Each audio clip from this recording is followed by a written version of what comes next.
System, वहां का taxation system ये डिसाइड करता है कि वो इकोनॉमी कैसे होगी।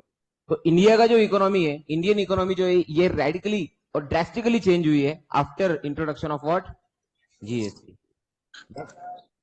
तो ये जो कोर्स है, ये आपको 11th के लेवल पे या 11th पास आउट होने के बाद में 12th के लेवल पे इंट्रोड्यूस कराने का पर्पस क्या है? नंबर वन, जीएसटी में आज कितने लोग रजिस्टर्ड है आपको पता है क्या? अराउंड 1.25 सीआर, 1 करोड़ 25 लाख से ज्यादा लोग जीएसटी के अंदर आज रजिस्टर्ड है। लेकिन ये जीएसटी के अंदर जो आने वाला कंप्लायंस है, वो कंप्लायंस मीट करने के लिए कितने प्रोफेशनल्स रेडी है? चलो मैं सीए की बात करता हूँ। इंडिया में कितने सीए पता है क्या? कितने? 5-1 लाख।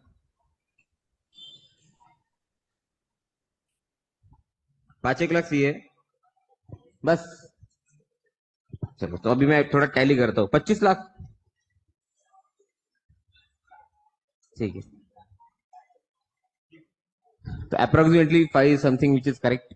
अब ये 5 लाख में से कितने ऐसे लोग हैं जो जॉब कर रहे हैं और कितने ऐसे लोग हैं जो प्रैक्टिस कर रहे हैं? पता है क्या आपको? प्रैक्टिस और जॉब समझता है?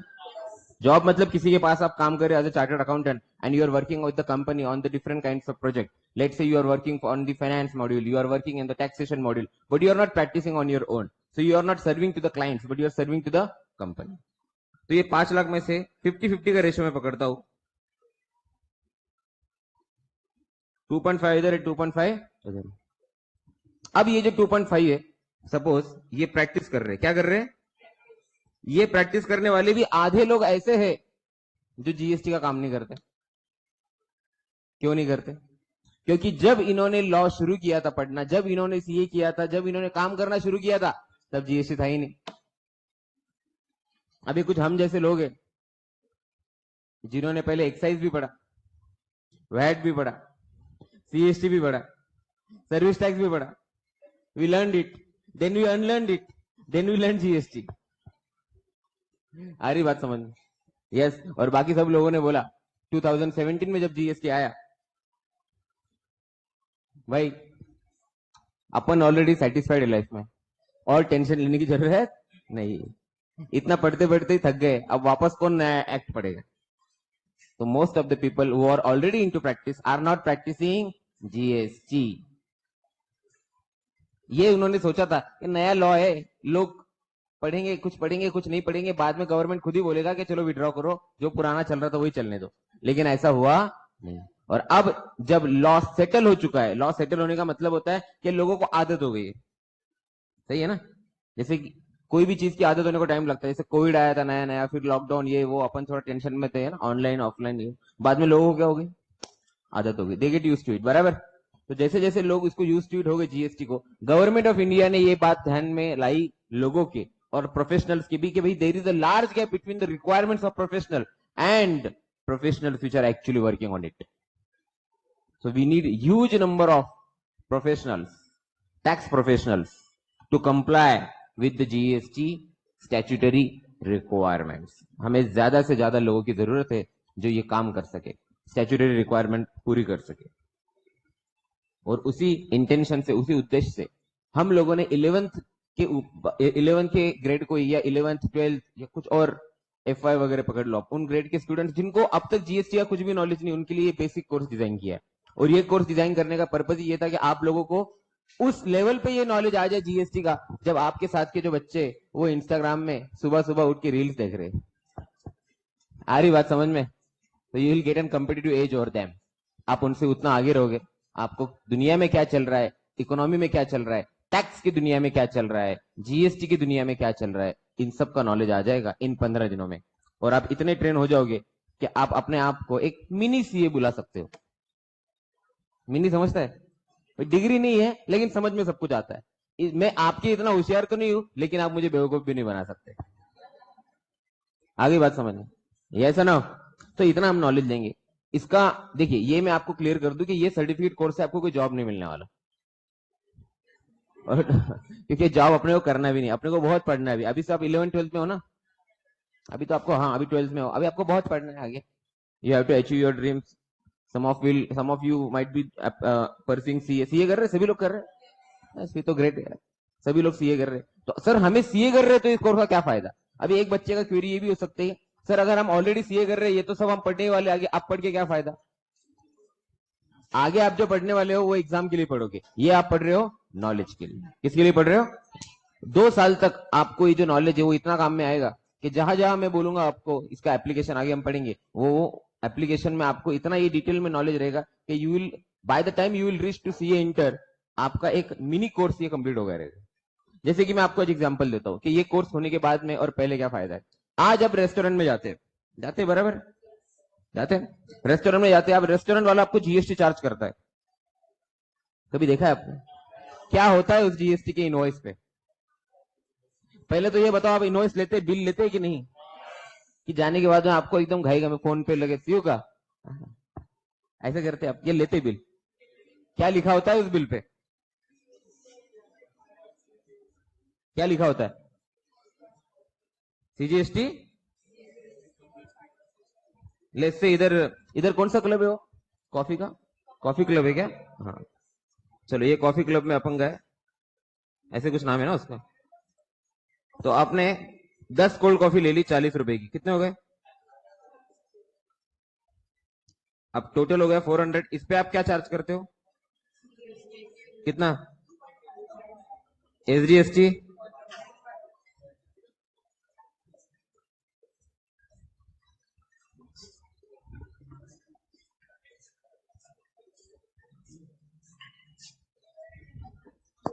कितना आता है जरा बताओ तो मुझे। 2.5% कितना हुआ 400 का? कितना हुआ? 10।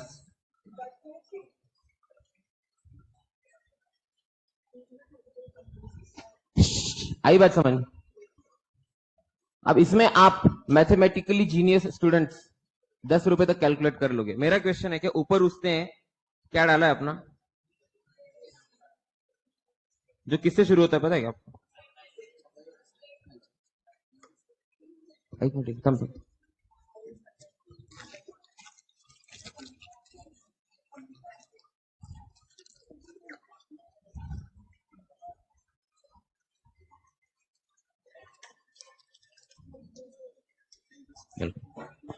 तुझ्याकडेच राहू दे, तुझ्याकडेच राहू दे। क्या होता है? जीएसटी नंबर होता है, देखा कभी आपने? देखा है क्या कभी? किससे शुरू होता है GST number? State code. Generally आपने जो जीएसटी कोड, जीएसटी नंबर देखा होगा इनवॉइस पे, उसकी स्टार्टिंग में कौन से डिजिट है? 20। यहां तक तो हम पहुंच गए, लेकिन ये नंबर सही है कि गलत है, कभी ये चेक किया हमने? वो चेक करना है अपने को कोर्स में। वो जो जीएसटी नंबर है जो इनवॉइस के ऊपर प्रिंट हुआ है, क्या वो जीएसटी नंबर सही है? क्या वो जीएसटी नंबर करेक्ट है? मैं बाजू वाले के शॉप का डाल दूंगा, आपको क्या पता चलेगा? आप तो जीएसटी देके आ गए ना। सो मैथमेटिकली जीनियस स्टूडेंट्स, ये कोर्स अलग कैसे हो रहा है, ध्यान से सुनिए।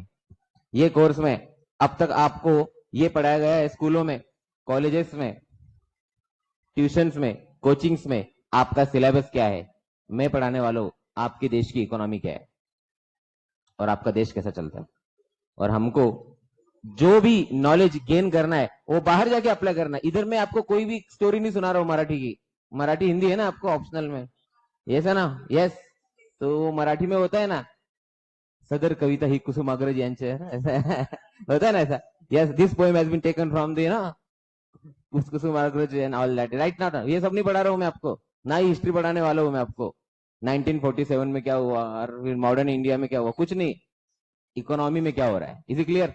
तो अब जो स्टूडेंट, जो बच्चा ये कोर्स कंप्लीट करेगा उसका नॉलेज क्या रहेगा? नॉर्मल बच्चा जाएगा और बोलेगा कॉफी क्लब में गया था, 400 की कॉफी भी, ऐसा हुआ वैसा हुआ, ये हुआ वो हुआ। और अपना बच्चा बोलेगा कॉफी क्लब में गया था, 400 की कॉफी ली, जीएसटी नंबर बाजू वाले का डाला था, उसको आइडेंटिफाई करके दिया, उसको बोला सिर्फ 400 दूंगा, ये नहीं दूंगा देखो, चल, और तेरे के ऊपर केस भी कर सकता हूं मैं अगर तूने इस तरह से फ्रॉड किया तो आपको कोई बेवकूफ नहीं बना सकता। हाँ, अभी इसका उद्देश्य ये नहीं कि अच्छा मतलब फ्री में खाना है, ओके ये हमारा उद्देश्य या इंटेंशन बिल्कुल नहीं रहेगा। हम काम करने वाले हैं कि हमें कोई बेवकूफ ना बनाए, बाकी हमें किसी को बेवकूफ बनाना नहीं है। Is it clear? अरे ऐसा ना हो, यस। तो ये एक बड़ा छोटा सा एग्जाम्पल मैंने आपको दिया। क्या ये कोर्स के बाद आप ये डिसाइड कर सकते हो। उसके बाद में आप क्या क्या समझ सकते हो सर? सर पूरा जीएसटी का हम अंडरस्टैंडिंग करेंगे। कोई भी इनवॉइस जो है वो कौन से फॉर्मेट में होना चाहिए, क्या इनवॉइस प्रॉपर फॉर्मेट में बन रहा है कि नहीं बन रहा है, ये हम देखेंगे। ई वे बिल क्या होता है ये हम देखेंगे। ई इनवॉइस क्या होता है ये देखेंगे। कौन सी चीजों पे जीएसटी लगता है, कौन सी चीजों पे जीएसटी नहीं लगता है। जीएसटी के अंदर रजिस्ट्रेशन कैसे करना है, रजिस्ट्रेशन के टाइप्स क्या क्या होते हैं, नहीं किया तो क्या होगा, ये सब देखेंगे। कब लेना है, कितना टर्नओवर होना चाहिए, टर्नओवर काउंट कैसे करेंगे, हर चीज को देखेंगे आप।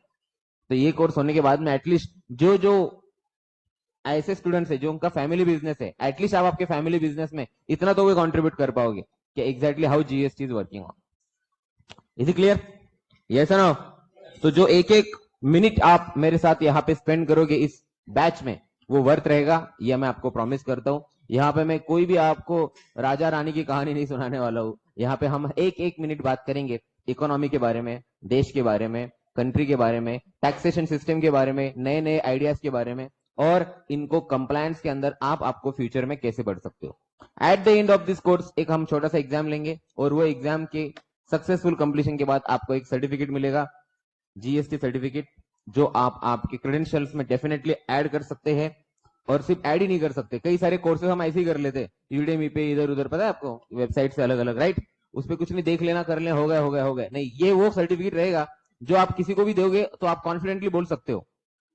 जब आप किसी को बताओगे तो पूछेगा आपको कि भाई तुझे क्या आता है जीएसटी का, तो आप उसको बोल सकते हो सर आप पूछ के देखिए, आई विल डेफिनेटली ट्राई। तब आप ये नहीं बोलोगे कोर्स कर लिया था, घर वाले बोल रहे थे, कोई तो एक गालिब मिर्जा फैकल्टी था, वो आया था, उसने कुछ तो बोला जीएसटी का, घर पे सो रहे थे तो ऑफिस में क्लास में जाके सोए, और क्या। ये नहीं बोलोगे, आप बोलोगे सर डेफिनेटली आप मुझे पूछिए, I will answer. Is it clear? चलो, तो विद दैट नोट हम आज का अपना जो लेक्चर है बेसिक्स है वो शुरू करते हैं। Online students, if you have any doubts, query, you can always tell me और you can type in chat box, no issues, ठीक है? चलिए, कुछ इंपॉर्टेंट बातें ये याद रखना हमेशा जिंदगी में बेटा, your IQ is always and your greater than always your IQ is always greater than your IQ। तो आई कैन बोलिए, आपका IQ जो भी हो, IQ समझते हैं क्या? Yes no? ये एक हम कह सकते हैं एग्जैगरेटेड टर्म्स है, ये बताने के लिए कि बाकी बच्चा कुछ नहीं कर सकता, तो ऐसा कुछ नहीं है। It all depends on your efforts that you put in your exams. तो यहाँ पे आप सिर्फ मेरे साथ रहिए, बिल्कुल कुछ मत सोचिए, क्योंकि जो आपके आजू बाजू बैठे उनको भी कुछ नहीं आ रहा है, आपको भी कुछ नहीं आ रहा है, सब नया है। तो बिल्कुल आप साइलेंटली एकदम दिमाग ठंडा रख के मेरे साथ बैठिए, सब सीख जाएगी, ठीक है? लेकिन ये मत सोचिए मुझे कैसे आएगा, मुझे कैसे आएगा, सब आ जाएगा, टेंशन मत लीजिए। So always say I can, ठीक है? अभी देखिए अपना जो टॉपिक्स है अलग अलग, वो टॉपिक्स क्या क्या है, फिलहाल ये आपको सारे तो समझ में नहीं आएंगे, लेकिन अभी पहले अपन इंट्रोडक्शन के बारे में बात करेंगे आज, और कल थोड़ा सा डिटेल में डिस्कशन करेंगे। फिर हम बात करने वाले हैं कि जीएसटी जो है वो चार्ज कैसे होता है, तो जीएसटी कब लगता है। फॉर एग्जाम्पल मैं अगर कोई शॉप चला रहा हूं, let's say it's mobile shop, आप मेरे मोबाइल शॉप में आते, मैंने आपको मोबाइल बेच दिया, तो ये सेल है कि सर्विस है? ऑब्वियस, तो मुझे जीएसटी देना चाहिए, बराबर? ओके, मान लीजिए कि ये पेन है, ये पेन आप बेच रहे हो, ये भी पेन है, काफी महंगा है, और ये मोबाइल है, ये भी कॉस्टली है। ये पेन की कीमत है 1 लाख और ये मोबाइल की कीमत है 1 लाख। मैंने बोला कि ये मोबाइल मुझे बेचना है, आपने बोला मेरे पास पैसे नहीं है, मैं पैसे के बदले क्या दूंगा सर आपको? तो ये पेन आपने मुझे दिया, मैंने आपको मोबाइल दिया, क्या ये सेल है? क्या है? इस पे भी जीएसटी आएगा क्या? ये नहीं आएगा, क्या लगता है आपको? आना चाहिए क्या? आना भी नहीं चाहिए, क्यों? राइट, तो ये सेल हो ही नहीं रहा है, और जीएसटी किस पे लगता है? पर हमें जीएसटी लगाना है, गवर्नमेंट को तो रेवेन्यू चाहिए, तो उन्होंने डेफिनेशन में से सेल वर्ड हटा दिया और क्या वर्ड ऐड कर दिया? और नाउ व्हाट इज सप्लाई? तो मैं आपको टू द पॉइंट बता रहा हूं, what is supply? Supply includes sale, barter, exchange, licence, disposal और any other similar kind of activity. ये सबको क्या कहा जाएगा अभी? सप्लाई। तो कल जाके कोई ये ना बोले कि सर मुझे जीएसटी नहीं लगेगा क्योंकि मैंने क्या नहीं किया? सेल। तो हमने कहा बोला सेल पे लगेगा, हमने तो किस पे बोला है? सप्लाई। समझे आप बात को? तो ये पूरा चैप्टर जो है इसमें हम ये पढ़ने वाले हैं कि सप्लाई का मतलब क्या है, सप्लाई का मतलब क्या है और कब किया तो सप्लाई होगा। जैसे सर्विसेज, आपने आर्किटेक्ट को हायर किया, आपका घर बनवाने के लिए आर्किटेक्ट को हायर किया, दिस इज अ सर्विस और सेल। तो अगर मैं सिर्फ सेल के ऊपर जीएसटी आएगा ये बोलूंगा तो वो आर्किटेक्ट पे जीएसटी लगेगा, जो कि गलत है, लगना चाहिए कि नहीं, पैसा कमा रहा है भाई। यस नो, ये देखेंगे। ठीक है, अगला पॉइंट रहेगा चार्ज। अगला चैप्टर मतलब टॉपिक बोल रहा हूं, चैप्टर मतलब टॉपिक यहाँ पे समझने के लिए, क्योंकि चैप्टर के इतना अपन लेंदी जाएगी नहीं, उसको अपन टू द पॉइंट रहेंगे। चार्ज का मतलब है कि जीएसटी लगाने का कैसा, चार्ज कैसा करने का, लेने का कैसा आप लोगों से, how I should charge GST to you. Suppose you are a customer, I am a supplier, is it clear? तो मुझे आपसे जीएसटी लेना कैसे, ये हम याद देखेंगे। और इसके अंदर सबसे इंटरेस्टिंग और अलग पॉइंट है ई कॉमर्स। कौन है? ई कॉमर्स का ये चैप्टर का इंटरेस्टिंग पॉइंट बता रहा हूं आप। देखिए, अगर कोई ऐसा आदमी है जिसका रिजॉर्ट है, रिजॉर्ट इगतपुरी में रिजॉर्ट है ना, रिजॉर्ट है, लेकिन बड़ा छोटा रिजॉर्ट है, मतलब वो रिजॉर्ट ने इतना पॉपुलर नहीं है, तो उसका सेल ही नहीं होता, पूरे साल का टर्नओवर 1 लाख, कितना कम है? कम है कि ज्यादा है? Yes sir. तो गवर्नमेंट ने बोला जीएसटी में रजिस्ट्रेशन ले ले, उसने बोला कि नहीं नहीं सर, मैं तो बहुत छोटा आदमी हूं, मेरे को थोड़ा पैसा तो कमाने दो। तो गवर्नमेंट ने फिलहाल के लिए लिमिट क्या रखी है, छोटा आदमी मतलब कौन आदमी, जिसका टर्नओवर 20 लाख के नीचे। कितने लाख के नीचे? 20 लाख के नीचे जिसका टर्नओवर है। टर्नओवर समझता है क्या? टर्नओवर मतलब क्या? सेल्स। सर अभी तो आपने बोला, तो सेल्स एंड रिसीट्स भाई, ठीक है, टू बी स्पेसिफिक, बराबर, सेल्स रिसीट्स। तो अगर कोई प्रोफेशनल आदमी है, सीए आर्किटेक्ट है, तो उसके लिए सेल्स तो नहीं होगा, उसके लिए क्या होगी? रिसीट्स। तो रिसीट्स प्लस सेल्स या जो भी आप बोल लो, टोटल कितने के नीचे होनी चाहिए? 20 लाख। कितने होनी चाहिए? 20 लाख, 20 लाख। तो 20 लाख के नीचे वो छोटा आदमी, गरीब आदमी, भाई तुझे रजिस्ट्रेशन लेने की जरूरत नहीं, रजिस्ट्रेशन लेने की जरूरत नहीं।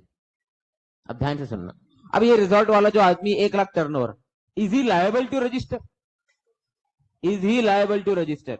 Why? Because is turnover is less than 20 lakh, less than 20 lakh. बेटा वो विंडो खोल देना पीछे का जरा, वो भी खोल दे, उसके बाजू वाला भी खोल दे, ठीक है, और ये वाला भी खोल दे भाई पीछे का जरा।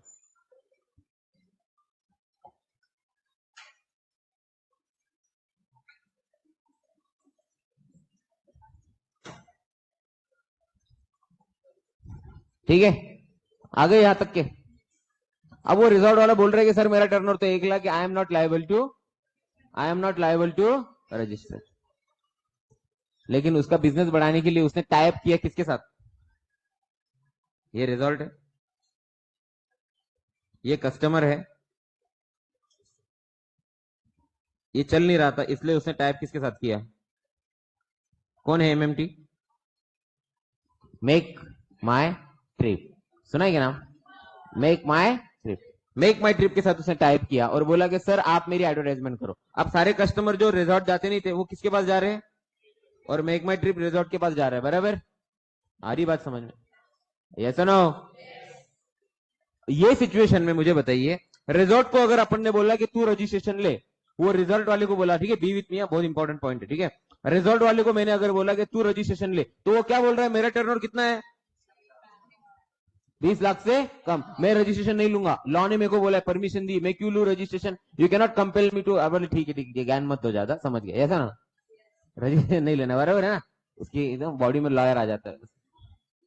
हाँ बोले हाँ ठीक है कर बस, यस, बोले ठीक है तुम नहीं लोगे।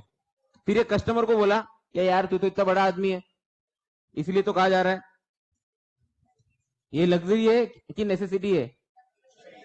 ये बात अलग है कि ये लग्जरी नेसेसिटी हो गई, प्रेशर आ गया एंजॉय करने का, बहुत लोगों पे एंजॉय करने का प्रेशर आ गया, सही है ना? कई लोगों को ऐसा होता है ना, यार यार मैंने इंस्टाग्राम पे पोस्ट ही नहीं डाला कुछ, अब लोगों को कैसे पता चलेगा मैं एंजॉय कर रहा हूँ? मेरे पे बहुत प्रेशर एंजॉय करने का, है ना? तो वो उस हिसाब से नेसेसिटी हो सकती है, लेकिन जनरली ये नेसेसिटी है क्या?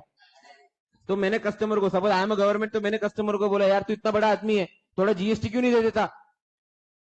किसको? वो बोले वो लगा ही नहीं रहा है मेरे को, तो मैं दूं क्यों? कॉफी क्लब वाले ने आपको जीएसटी चार्ज नहीं किया तो आप दोगे उसको? इतनी तो आप में समाज सेवा नहीं है। रहो दे, करेंगे आप ये? रहने दे, देख तू भले ही चार्ज नहीं कर रहा है, as a notable citizen, yes or no, I am very patriotic on 15th August and 26th January. So I will pay you the GST although you are not charging me. ऐसा करेंगे आप? नहीं। तो ये कस्टमर ने बोला कि sir वो चार्ज नहीं कर रहा है। जीएसटी किसने चार्ज करना चाहिए? सप्लायर ने। किसको चार्ज करना चाहिए? तो वो चार्ज कर रहा है क्या? मैं क्यों दूं?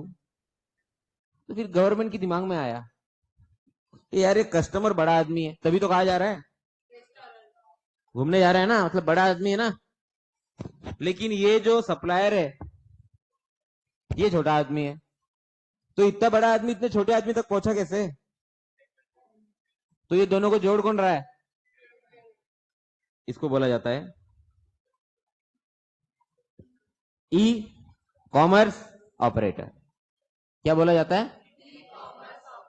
Amazon, Snapdeal, Flipkart, MMT, OYO, बुकिंग.com, ये सब क्या है? क्या है ये सब? E commerce operator.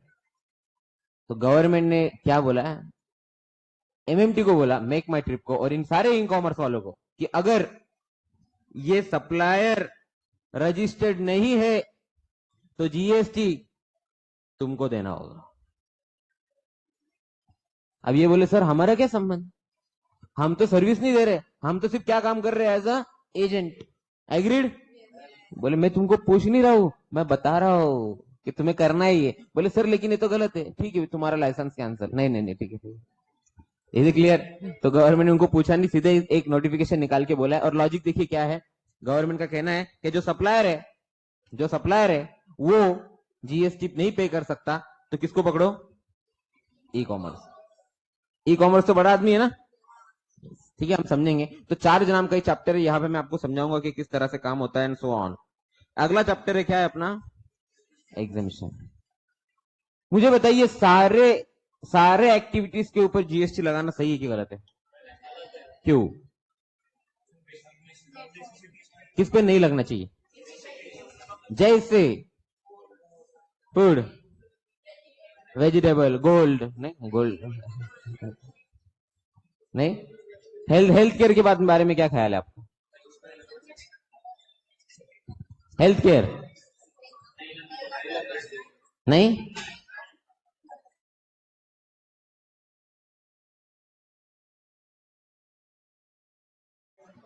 हाँ जी, ऑनलाइन डोंट वरी, कुछ थोड़ा ये हुआ होगा, नथिंग टू वरी। मैंने कुछ बताया नहीं। मेरा क्वेश्चन यही है अभी भी जो है आपके साथ ऑनलाइन, अभी भी मेरा वही क्वेश्चन है कि आपको क्या लगता है किन चीजों के ऊपर जीएसटी नहीं आता है या नहीं आना चाहिए? ऑनलाइन वाले भी बता सकते हैं चैट बॉक्स में टाइप करके, जल्दी बोलो बोलो बोलो। हेल्थ केयर हो गया, एजुकेशन हो गया, नेसेसरीज लाइक फूड, और बताओ।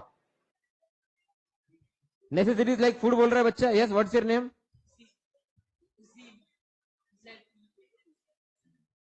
Is it your real name और nickname? I am feeling मैं बहुत पीछे रह गया जिंदगी में, ऐसा लग रहा है मेरे को, है ना? क्या क्या नाम आ गए मार्केट में। तो जो भी बच्चे का नाम है, ठीक है। तो बच्चे का क्या कहना है? तो मेरा आपसे सिंपल कहना है, बच्चे ने बोला फूड, मेरा कहना है कॉफी भी क्यों जीएसटी लग रहा है? फिर कॉफी इज नेसेसिटी ना।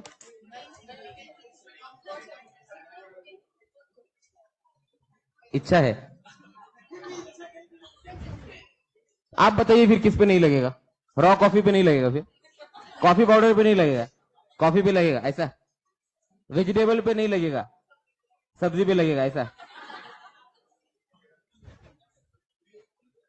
नहीं नहीं, ये ऐसे ऐसे नहीं, आप छोड़ मत दीजिए, कुछ नहीं यही बोलेगा। अभी रुकते अपन थोड़ी देर, मैं नहीं बोलने वाला हूँ, आपसे ही जवाब लूंगा मैं।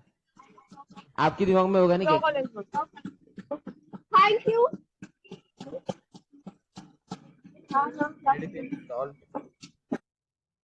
एक बच्चे ने जवाब दिया है ऑनलाइन में, medicine and salt. Sir ji alcohol पे अभी भी बेटा अल्कोहल रुक जा बेटा, सुबह अल्कोहल पे नहीं जाना। रुक जा, अल्कोहल पे जाएंगे अपन, रुक जा ठीक है। यस, हाँ जी। बताओ, सब सब जाएंगे अपन। हाँ यस, एजुकेशन। हाँ बस राइट एंगल में आ जाओ बेटा। यस, और बताओ, मेडिसिन पे नहीं लगता? लगता है यार, कौन सी मेडिसिन एग्जाम है? कोई एग्जाम नहीं है। फिर हेल्थ केयर क्यों एग्जाम है? What do mean by health care? तो आपका कहना ये है कि हॉस्पिटल में जाके डॉक्टर के पास जो ट्रीटमेंट लिया, उसका जो पैसा डॉक्टर ने लिया, उस पर नहीं लगेगा जीएसटी, राइट? बराबर। लेकिन मेडिकल वाले के पास गए तो वो आपसे जीएसटी लेकर ही रहेगा। बेटा मेडिसिन पे इसलिए लग रहा है क्योंकि according to government pharmaceutical is not health care. ऐसा गवर्नमेंट ने बोला, मैं नहीं बोल रहा। हुआ ना बेटा आपको ऐसा शॉक? शॉक लगा ना? ऐसा आपको 15 दिन लगेगा अभी हर रोज, क्योंकि आपको जो पढ़ाया जाता है इसका वास्तविकता से कोई संबंध नहीं होता, रियलिज्म से। इसलिए तो कोर्स लाए हम आपको बताने के लिए कि एक्चुअल देश और टैक्सेशन कैसे चलता है। Is it clear? Pharmaceutical is not health care. फिर आप बोलोगे सर तो गवर्नमेंट ने एक नोटिफिकेशन लाके ऐड कर देने का ना। भैया ऐड कर दिया तो रेवेन्यू बंद हो जाएगा ना। किसका? गवर्नमेंट का। इसलिए क्यों ऐड करेंगे? Is it clear? अरे ऐसा ना हो। तो एग्जामिशन चैप्टर में हम ये सब देखेंगे। 83 सर्विसेज है। कितनी? गुड्स एंड सर्विस, जिसको गवर्नमेंट ने क्या कर दिया है? एग्जेम्प्ट। क्या कर दिया है? एग्जेम्प्ट। हम देखेंगे जैसे कि अभी, और कुछ कुछ एग्जाम्शन इतने इंटरेस्टिंग है आपको इतना भारी लगेगा। जैसे कि एग्जांपल, कुछ एग्जाम्शन कैसे कि जो एंड यूजर है, जो कस्टमर है, उसकी इनकम के कैपेसिटी के हिसाब से एग्जाम्शन रखा है। किसके हिसाब से रखा है? अब आप बस से ट्रेवल करते, बराबर? आपने बस देखा होगा, बराबर? तो अगर आप बस से जाओ, नॉर्मल बस, ऑर्डिनरी बस होती ना अपनी, यस, हाँ रेड कलर की, यस, उससे जाओ तो आप कोई लग्जरी ट्रीटमेंट ले रहे हो क्या? बहुत नहीं ले रहे हो, बराबर? तो उस पर जीएसटी। लेकिन आप शिवनेरी से जाओ, शिवशाही से जाओ, तो वो क्या है? एसी है, उस पर जीएसटी लगे। आप ट्रेन से ट्रैवल कर रहे हो, जनरल टिकट निकाला, जीएसटी। फर्स्ट क्लास निकाला, लगे। समझे कि डिफरेंस? या ऐसा ना हो? हेल्थ केयर में भी, हेल्थ केयर के अंदर भी अभी एक अमेंडमेंट आया। हेल्थ केयर के अंदर अगर आप एडमिट किए गए हो, कुछ ट्रीटमेंट चल रहा है आपका, तो कितना भी पैसा लगने दो। पहले क्या था? No GST. लेकिन अभी आया है कि अगर आपको एडमिट किया गया और आप आईसीयू में नहीं हो, किधर नहीं हो, फिर भी रूम रेंट 5,000 से ज्यादा है, मतलब आप सच में लग्जरी ट्रीटमेंट एंजॉय कर रहे हो। रूम रेंट कितने से ज्यादा है? और आईसीयू में नहीं हो, नॉन आईसीयू में 5,000 से ज्यादा, मतलब बहुत भारी रूम है। आ रही बात समझ में? उसके ऊपर क्या लगेगा? जीएसटी। Is clear? तो ऐसे कई तरह के एग्जाम्शन है। इसमें से जो इंपॉर्टेंट एग्जाम्शन है वो हम डिस्कस करेंगे। सारे 83 तो हम कर नहीं सकते। Is clear? तो हम कोशिश करेंगे जितने इंपॉर्टेंट है। अब agri related, agriculture, agriculture, agriculture related, apple, mangoes, fruits, चिकू वगैरह जो आते हैं, क्या ये टैक्सेबल होने चाहिए कि एग्जाम? क्या नहीं? क्या? हाँ, ये टैक्सेबल के एग्जाम, टैक्सेबल की एग्जाम। मैंगो पल्प क्यों?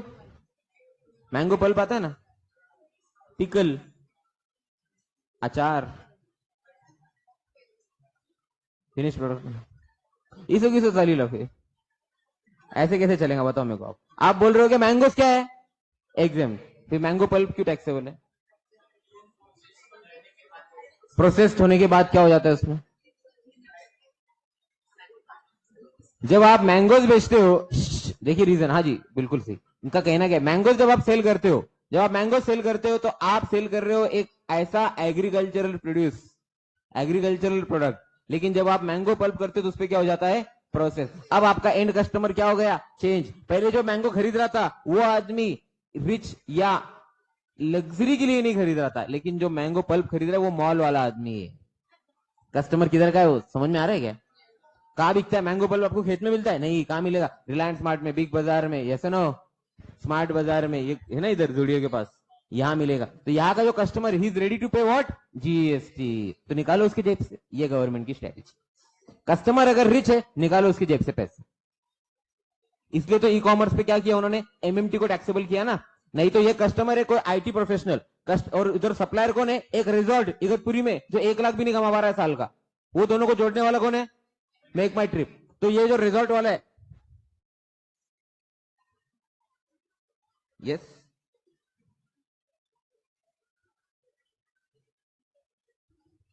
ये जो रिजॉर्ट वाला है, ये जो रिजॉर्ट वाला है, ये रिजॉर्ट वाले के पास कैपेसिटी ही नहीं है रजिस्ट्रेशन की, उसका लिमिट 20 लाख से नीचे, तो वो भर नहीं रहा है पैसा गवर्नमेंट को। लेकिन कस्टमर सफिशिएंट, कैपेबल और इतना पैसे वाला है कि वो गवर्नमेंट को जीएसटी दे सकता है, लेकिन ये ले रहा है कि उससे, तो गवर्नमेंट को इतना अफसोस हो रहा है, इतना रिग्रेट हो रहा है कि अरे यार इसकी जेब से पैसा निकल सकता है, लेकिन सप्लायर रजिस्टर्ड, क्या करूं क्या करूं क्या करूं। तो फिर गवर्नमेंट की दिमाग की बत्ती जलती है कि ये दोनों को जोड़ने वाला कौन है? तो मेक माई ट्रिप को बोलते हैं कि तू उससे लेके हमको दे। तो मेक माई ट्रिप क्या करता है? कस्टमर से कलेक्ट करता है और गवर्नमेंट को पे कर देता है। अब यहाँ पे मेक माई ट्रिप ने आवाज उठाई, मेरा क्या संबंध, मैं क्यों करूं? बोले तो काम करना है कि नहीं करना है? बोले हाँ। तो फिर सुन, तो तेरा अभी एक नोटिफिकेशन लाता हूं, सबको बंद कर दूंगा। No intermediaries, nothing, no e commerce operators in India. तो क्या करेगा तू? बोले नहीं नहीं सर, सॉरी सर। बोले हाँ ठीक है, तेरा भी रेवेन्यू चलने दे, हमें भी आने दे। सही है कि नहीं? ये इसको बोलते हैं विन विन सिचुएशंस। और ऐसा ही एक अमेंडमेंट हुआ है, एक ऐसा बिजनेस जो बहुत ही रिसेंटली चालू हुआ था जोरों शोरों से, और आजकल हर यंग बच्चा इंक्लूडिंग मी, जैसा ना, उसके अंदर पैसा कमाने का सोच रहा है। उस करेंसी का नाम क्या है? Crypto currency. कौन सा करेंसी?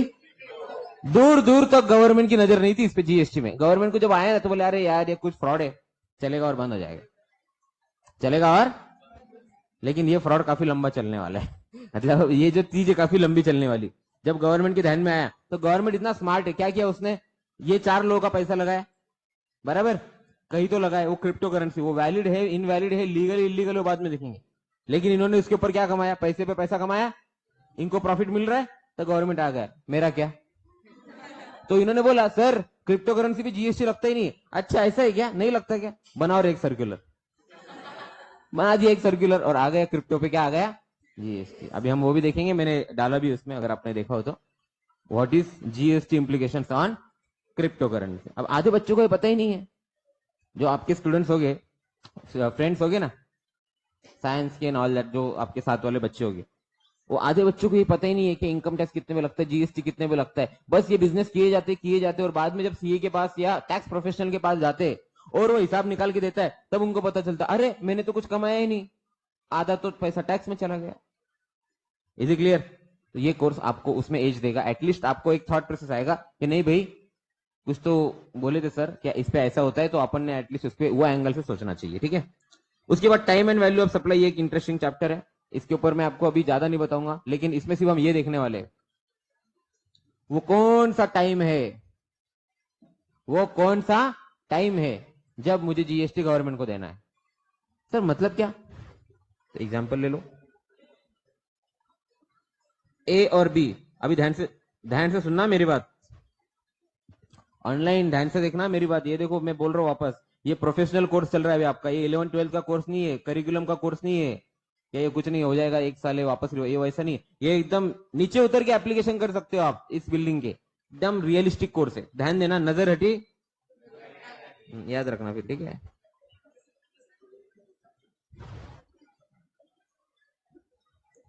दोस्तों आज मैं एक नया वर्ड आपके लाइफ में ऐड कर रहा हूं। अभी मैं कस्टमर ये वर्ड नहीं लिखूंगा आज के बाद, ये मैंने लास्ट लिख दिया। जो भी कस्टमर है ना उसको मैं क्या वर्ड यूज करने वाला हूं आज के बाद, पता है क्या आपको? रेसिपिएंट। क्या रहेगा वर्ड? क्या रहेगा? जोर से बोलो। तो जो सेल कर रहा है उसका नाम क्या रहेगा? और जो परचेस कर रहा है उसका ये रहेगा याद। ये टेक्निकल वर्ड है। तो सेल कर रहा है उसको क्या बोलेंगे? और जो परचेस कर रहा है उसको, आई बात समझ में? Suppose A is a supplier and B is a recipient. Both have agreed that we want to make a deal. So deal क्या हुई? B ने A को ऑर्डर दिया। क्या दिया? सिर्फ क्या मुझे इतना इतना भी मटेरियल चाहिए। ये ऑर्डर कब दिया पता है उसने? 11 मई 2023 को। क्या दिया? ऑर्डर। ए ने बी को कॉल किया, क्या किया और क्या बोला पता है? ऑर्डर क्या हो गई? रेडी। ऑर्डर क्या हो गई? रेडी। 18 मई 2023। ए ने बी को बोला कि सर मुझे आप क्या भेजो? एडवांस। क्या भेजो? एडवांस के लिए कॉल किया, उसके बिना मैं मटेरियल भेजने वाला नहीं हूं। कॉल किया, कॉल 19/5 को। बी ने ए को क्या भेज दिया? Who is the supplier by the way? Who is the recipient? रहना मेरे साथ, मुझे छोड़ के मत जाना आप। नजर हटी, ये बहुत इंपॉर्टेंट है। Focus focus focus focus, come on. 22 मई 2023 को गुड्स गए क्या अभी तक? अभी क्या आया? सिर्फ पैसा। पैसा आ गया ना? 100% एडवांस। अब ए ने बी को बोला कि मैं क्या दे रहा हूं आपको? डिलीवरी। डिलीवरी दे दी। कब दी गुड्स की डिलीवरी? और बाद में ए ने बी पे क्या इशू कर दिया?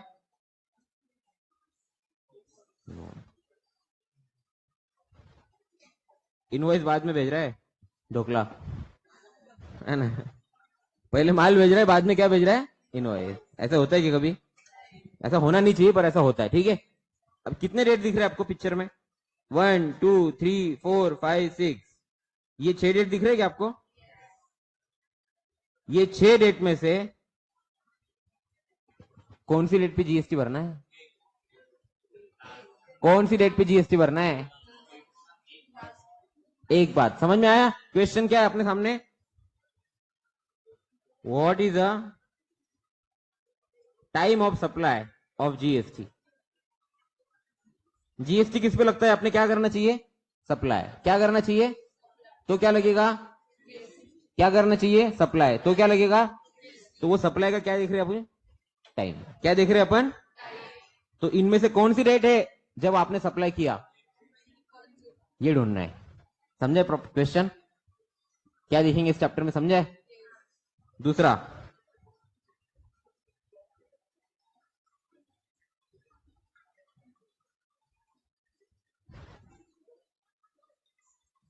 दूसरा क्वेश्चन क्या है?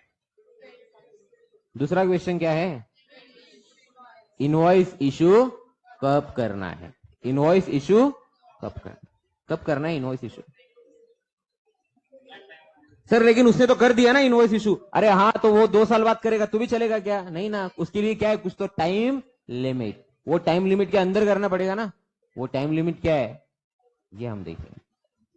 इसको कहा जाता है time of supply. Time of supply. Are you there? तो सबसे इंपॉर्टेंट चीज अपन ये चैप्टर में देखने वाले, क्या कब तक इनवॉइस इशू करना है। कभी भी नहीं चलेगा ऐसा। अगर मैंने बोला कि जब इनवॉइस इशू किया तब जीएसटी देने का, तो लोग क्या करेंगे? ओके, इनवॉइस इशू ही मत करो। इनवॉइस इशू नहीं मत करो तो क्या नहीं देना पड़ेगा? समझे आपको? तो हम ये चैप्टर में देखेंगे कि when to issue invoice, how to issue invoice, who should issue invoice, which format he should use, what if. सबसे इंपॉर्टेंट क्वेश्चन नहीं क्या अपने इंडिया में? नहीं तो क्या? उसके भी जवाब। नहीं किया, सपोज नहीं किया तो वो भी देखेंगे इधर क्या क्या होगा, राइट? मैं थोड़ा उल्टा है मेरा तरीका पढ़ाने का। पहले मैं पेनल्टी समझाता हूँ, फिर प्रोविजन समझाता हूँ, तो बच्चों को इंटरेस्ट आता है। अच्छा अच्छा, नहीं नहीं कर लेंगे, 20,000 रुपए फाइन है तो। Are you there? यस। चलिए, ये हम देखेंगे, बड़ा इंटरेस्टिंग चैप्टर है। उसके बाद आपके टॉपिक का आत्मा वो है इनपुट टैक्स क्रेडिट। इसके बारे में अभी एक शब्द भी नहीं बोलूंगा, स्पॉइलर हो जाएगा, नहीं तो मजा नहीं आएगा, ठीक है? ये चैप्टर है, बस इतना बोलूंगा, ये सबसे इंपॉर्टेंट है। It is the soul of your course. ये समझ में आ गया तो बस मजा ही मजा है, ठीक है? उसके बाद रजिस्ट्रेशन पे हम आएंगे। रजिस्ट्रेशन का मतलब है कि ये सबसे बेसिक है, इस पे इसी से हम शुरुआत करने वाले। किसने रजिस्ट्रेशन लेने का, कब लेने का, कैसे लेने का, नहीं लिया तो क्या होगा, मेन चीज है। नाहीच घेतलं तर काय होईल? एक जस्ट आपली डिस्कशन काय होईल वो भी बताऊंगा मैं क्या होगा फिर आपके साथ साथ, ऐसा ना। चलिए, एक ऐसी क्वेश्चन पूछ रहा हूं आपको, कॉमन सेंस वाला क्वेश्चन है, कॉमन सेंस अपना एकदम सिंपल है। सपोज मेरा टर्नओवर 1 करोड़ है, कितना है, और मैं मोबाइल बेच रहा हूं, am I liable to register? But मैंने रजिस्ट्रेशन नहीं लिया। अब जीएसटी वाले मेरे पास आ गए, ठीक है, बोले सर आपने रजिस्ट्रेशन नहीं लिया, जीएसटी पे करो। मैंने कहा सर मैं आपको जीएसटी पे कैसे करूं, मैंने तो जब सेल किया तब कलेक्ट ही नहीं किया लोगों से। समझ रहे क्या आप? मैंने लोगों को जीएसटी लगाया क्या? लगाया क्या? नहीं लगाया, क्योंकि मैं जीएसटी में रजिस्टर्ड। अब जब मैंने लोगों को लगाया नहीं तो मैं आपको दूं क्यों, और दूं कैसे? इसका जवाब क्या है बताओ? क्या स्टिल मुझे गवर्नमेंट को पैसा देना होगा कि नहीं देना होगा? Still I have to pay GST to, still I have to pay GST to government, या नहीं दिया तो भी चलेगा?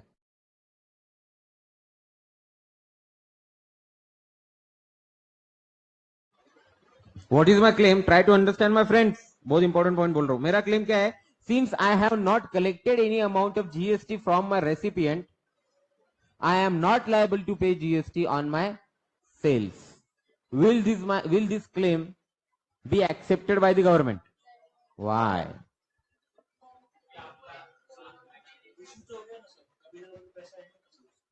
ये पैसा आ गया लेकिन उसमें जीएसटी नहीं ना।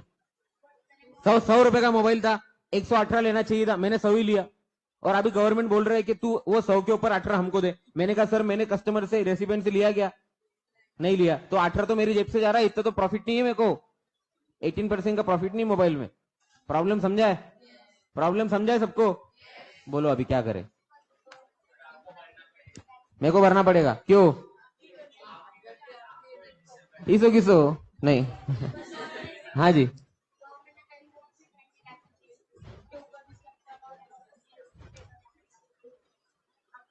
गलती हो गई मुझसे, चुकीला चुकीला माफी नहीं। ये गलती नहीं, ये गुनाह है। गवर्नमेंट बोलता है सिर्फ कॉन्ट्रैक्ट एक्ट आपने पढ़ा है, ignorance to the law is no excuse, पढ़ा है ना? Ignorance to the law is no excuse. मुझे पता नहीं था, मैंने कुछ भी नहीं किया सर, गलती से बस मैंने ना सर क्या किया, गलती से मैंने ना वो जो गोल्ड की दुकान थी, कल तो आप ऐसे बोलोगे गलती से सर वो मैंने सुनार की दुकान थी, गोल्ड की दुकान थी, वहां से एक नेकलेस ले लिया बस, और पैसे देना भूल गया था मैं। अरे भाई तूने चोरी की है, ऐसा ना? They will even put this terms into ना, किडनैपिंग को भी ये लोग फैंसी टर्म में क्या बोलेंगे, just putting the people forcibly inside the car. अरे भाई किडनैप किया है तूने, it is an offence under CPC, IPC बोलते हैं ना अपन, Indian penal code 363, it's an offence. Yes no? Yes no? Sir मैंने कुछ नहीं किया, गलती से ना मैंने उसके सर मार डाला बस। भाई तूने मर्डर किया 302, तुम गलती से ऐसा नहीं बोल सकते। Ignorance to the law is no excuse, याद रखिए। इसलिए कल अगर आपने रजिस्ट्रेशन नहीं लिया और आपके ऊपर अगर लायबिलिटी आती तो आप ये नहीं बोल सकते कि सर मुझे पता नहीं था। ये स्टैंड आप ले ही नहीं सकते। गवर्नमेंट बोलेगा भाई हमारी गलती नहीं है, तुझे जीएसटी देना पड़ेगा। सर लेकिन मेरी बात तो सुनिए, sorry I can not help you. Sir लेकिन ये तो गलत है। गलत नहीं बेटा, ये सही है। तूने रजिस्ट्रेशन क्यों नहीं लिया? सब सर मुझे पता नहीं था। तो सीए के पास क्यों नहीं गया? सर मिला नहीं। तो जीएसटी सर्टिफिकेट कोर्स के उनके पास क्यों नहीं गया? ऐसा ना, आ रही बात समझ? And that is where you always will come into the picture, जिनको ये नॉलेज आई बात समझ में। चलो, तो रजिस्ट्रेशन ये एक चैप्टर है, इसके अंदर हम पढ़ने वाले हैं, ऐसा ना, अलग अलग चीजें। उसके बाद tax invoice, debit note, credit note. Tax invoice मतलब इनवॉइस, ठीक है? जो इनवॉइस है उसका फॉर्मेट क्या होना चाहिए? क्या क्या होना चाहिए, कभी देखा है क्या आपने? अदर देन रेस्टोरेंट और किस चीज के बिल देखे, जरा बताओ तो मुझे। शॉपिंग के, वीडियो का देखा होगा वैसा लंबा सा, है ना? ऐसे ऐसे ऐसे पढ़ना पड़ता है। यस, उसमें से निकलते वक्त आपकी बेइज्जती होती है, वो वॉचमैन बोलता है बिल दो। सच में लिया है क्या? तूने लिया है क्या? शक्ल से लग नहीं रहा है तूने इतना लिया है, ऐसा उसको बोलना होता है ना मन में। तेरी शक्ल देख के लग नहीं रहा है तूने लिया इतना, क्या चोरी करके जा रहा है? अरे सर भाई खुद लेके जा रहे हैं हम। यस, अदर देन वीडियो, क्या किस चीज का बिल लिखा है आपने? गुड्स के, हाँ किस चीज का? पर ट्रेडिंग कंपनी का, उसका आपने सेल परचेज का बिल लिखा है, बराबर? क्या क्या होता है उस पर? कंपनी का नाम, GSTN of supplier, invoice number, HSN, particulars, correct, quantity, GST का जीएसटी का कॉलम में फिर टोटल होता है, उसके नीचे भी कुछ होता है क्या? एक डिक्लेरेशन छोटा सा, ऑथराइज सिग्नेटरी का सिग्नेचर होता है, यस है ना, क्वांटिटी होता है, और कस्टमर का नाम होता है, और कस्टमर का भी जीएसटी नंबर होता है। अगर कस्टमर जीएसटी में रजिस्टर्ड है तो, अनरजिस्टर्ड है तो उसका सिर्फ नाम आएगा, बराबर, राइट और नॉट, ये सब होता है। तो ये जो फॉर्मेट है, ये फॉर्मेट फिक्स है, ये फॉर्मेट हम यहां पढ़ेंगे। मेरा आपसे एक सवाल है जो बहुत इंपॉर्टेंट है, ध्यान से सुनो। जो लोग जीएसटी में रजिस्टर्ड नहीं है, क्या वो आपको इनवॉइस दे सकते हैं कि नहीं दे सकते? सब लोग जाग रहे हैं क्या? अरे सब लोग जाग रहे हैं क्या? ऑनलाइन वाले सब जाग रहे हैं क्या? अगर आप जाग रहे हो ऑनलाइन वाले तो थंब दे दो मुझे, यस, चैट बॉक्स में थंब, मतलब आप जाग रहे हो, ऐसा समझ जाएगा मुझे। मैं काउंट करूंगा, 40 लोग हैं ऑनलाइन मेरे साथ, एक कम हो गया। ठीक है, चलो जल्दी जल्दी फटाफट, हाँ जी बोलिए मुझे। मेरा क्वेश्चन है, वापस से बोल रहा हूं, अगर आप जीएसटी में रजिस्टर्ड नहीं हो तो भी आप इनवॉइस दे सकते हो क्या? यस और no? Yes, no, no, yes, no. कितने लोग बोल रहे हैं नो? पहले वापस क्वेश्चन बोल लू, कुछ लोग नहीं काय विचार तो काय, ऐसा नहीं क्या, ऐसे हो रहा है हमको नाही क्या, काय इथे झोप पण येते, काय पप्पांना काय काम नाही पाठवून देता, ऐसे हो रहा है कुछ लोगों को, दिख रहा है मुझे, यस, हा ना, एक तर हा उभा आहे वरती, मोबाईल पण दिसेल आता काढला तर लगेच। क्वेश्चन ये है कि अगर आप जीएसटी में रजिस्टर्ड नहीं हो तब भी क्या आप इनवॉइस इशू कर सकते हो? यस और नो? कितने लोग बोल रहे हैं yes? Please raise hand. Sir invoice तो देना ही पड़ेगा, रजिस्टर्ड हो या ना हो, ठीक है। कितने लोग बोल रहे हैं नो, सर रजिस्टर्ड ही नहीं तो दे कैसे सकता है? तो जी हाँ, आप यहाँ पे दोनों सही हो, और दोनों का मैं यहाँ पे आपको जवाब दे दूं। अगर आप रजिस्टर्ड हो, क्या हो? अभी मैं शॉर्टकट यूज करूंगा, थोड़ा अपन स्टाइल में अभी बात करेंगे, तो बाहर जाके नहीं, कि घर पे आप शाइनिंग मार सकते हो। अब घर पे पापा यू आर आरपी और यू आरपी, बोले what, registered person, full shining नहीं क्या? लेकिन बच्चा इतना सब कैसे, ओहो, माझं असंच आहे। Yes.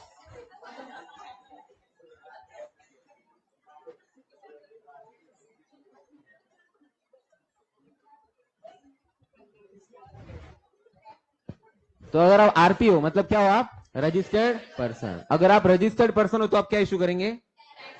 और अनरजिस्टर्ड हो तो इनो। समझ में आ गया?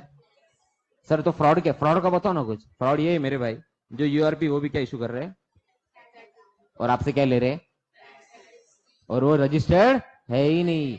सर लेकिन जो समझेगा कैसे, क्योंकि जो यूआरपी है उसने भी तो ऊपर नंबर डाला होगा जीएसटी का, वो खुद का नहीं होता है ना। जब आप वो नंबर डालते हो जीएसटी की वेबसाइट पे, मैं बताऊंगा आपको कैसे चेक करना है, जब आप डालते हो तब पता चलता है। यहाँ पे लिखा होता है ना क्या, सुरेश एंटरप्राइजेस, और इधर आता है ना क्या, अंजलि एंटरप्राइजेस। ये क्या चक्कर है? फिर आप देखते हो अंजलि तो बाजू की दुकान है। अरे भाई साहब, ये बाजू वाले का नंबर डाल के लोगों से क्या ले रहा है? जीएसटी ले रहा है। आ रही बात समझ में? ऐसा ना? यस। इसका एक बड़ा इंटरेस्टिंग केस है। When I used to deliver various lectures, मतलब अभी भी देता हूं, लेकिन जब जीएसटी नया आया था 2018 की बात होगी, 17-18 की, 17 में जीएसटी आया, राइट? तो 17 के दिसंबर मंथ में I went to Malegaon, you know Malegaon, Malegaon में एक जगह एक मीटिंग थी, वहां पे मुझे लेक्चर डिलीवर करने के लिए बुलाया। तो काफी लेट हो गया था हमको, क्योंकि उस दिन है ना वो टाइम था जब मैं एक दिन में 3-3 लेक्चर डिलीवर करता था, मतलब इधर दे दिया उधर दे दिया ऑन द वे। तो at evening we were having a programme at around 6 PM इन मालेगांव। तो 6 PM मैंने लेक्चर डिलीवर किया, then we you know on the way back we are coming to Nashik. On way back I was having my staff with me, 2 लोग थे, और तो उन्होंने बोला सर अपन डिनर रास्ते में ही कर लेते हैं। मैंने सही कहा यार, काफी लेट हो जाएगा। तो near by Chandwad there is a place, वहां पे हम लोग डिनर के लिए रुके। अब डिनर वगैरह हो गया हमारा, उसने इनवॉइस ला के दिया। अब वो जो इनवॉइस था, वो इनवॉइस के ऊपर क्या होना चाहिए ऊपर?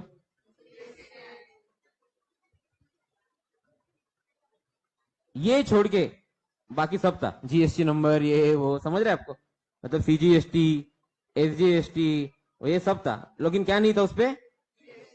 अब जीएसटीएन नहीं है, मतलब वो क्या है, आरपी की यूआरपी, तभी तो क्या नहीं उसका।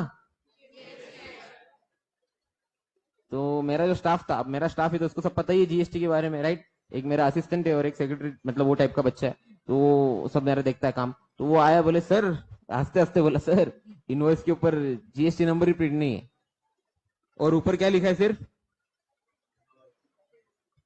अगर जीएसटी लगा रहा है तो क्या लिखा होना चाहिए था, अगर जीएसटी लगा रहा है तो क्या लिखा होना चाहिए था, उसने क्या लिखा सिर्फ, और उसने क्या नहीं मेंशन किया, मतलब ये दर्शाता है कि वो क्या है, बराबर। मैं गया, उसको बोला, मैंने कहा सर आपका जो बिल हुआ है, सपोज लेट से 500 रुपया हुआ है, और उसके ऊपर आप ये दोनों मिला के 5% लगा रहे हो ना, 2.5, समझ में आया, मतलब कितना हो गया। मैं आपको ये 500 दूंगा, ये 25 रुपया नहीं दूंगा। बोले सर क्यों, मैंने कहा क्योंकि आप जीएसटी में रजिस्टर्ड हो कि नहीं, नहीं हो। बोले सर आपको रूल नहीं पता, जीएसटी बहुत अलग लॉ है, बोले।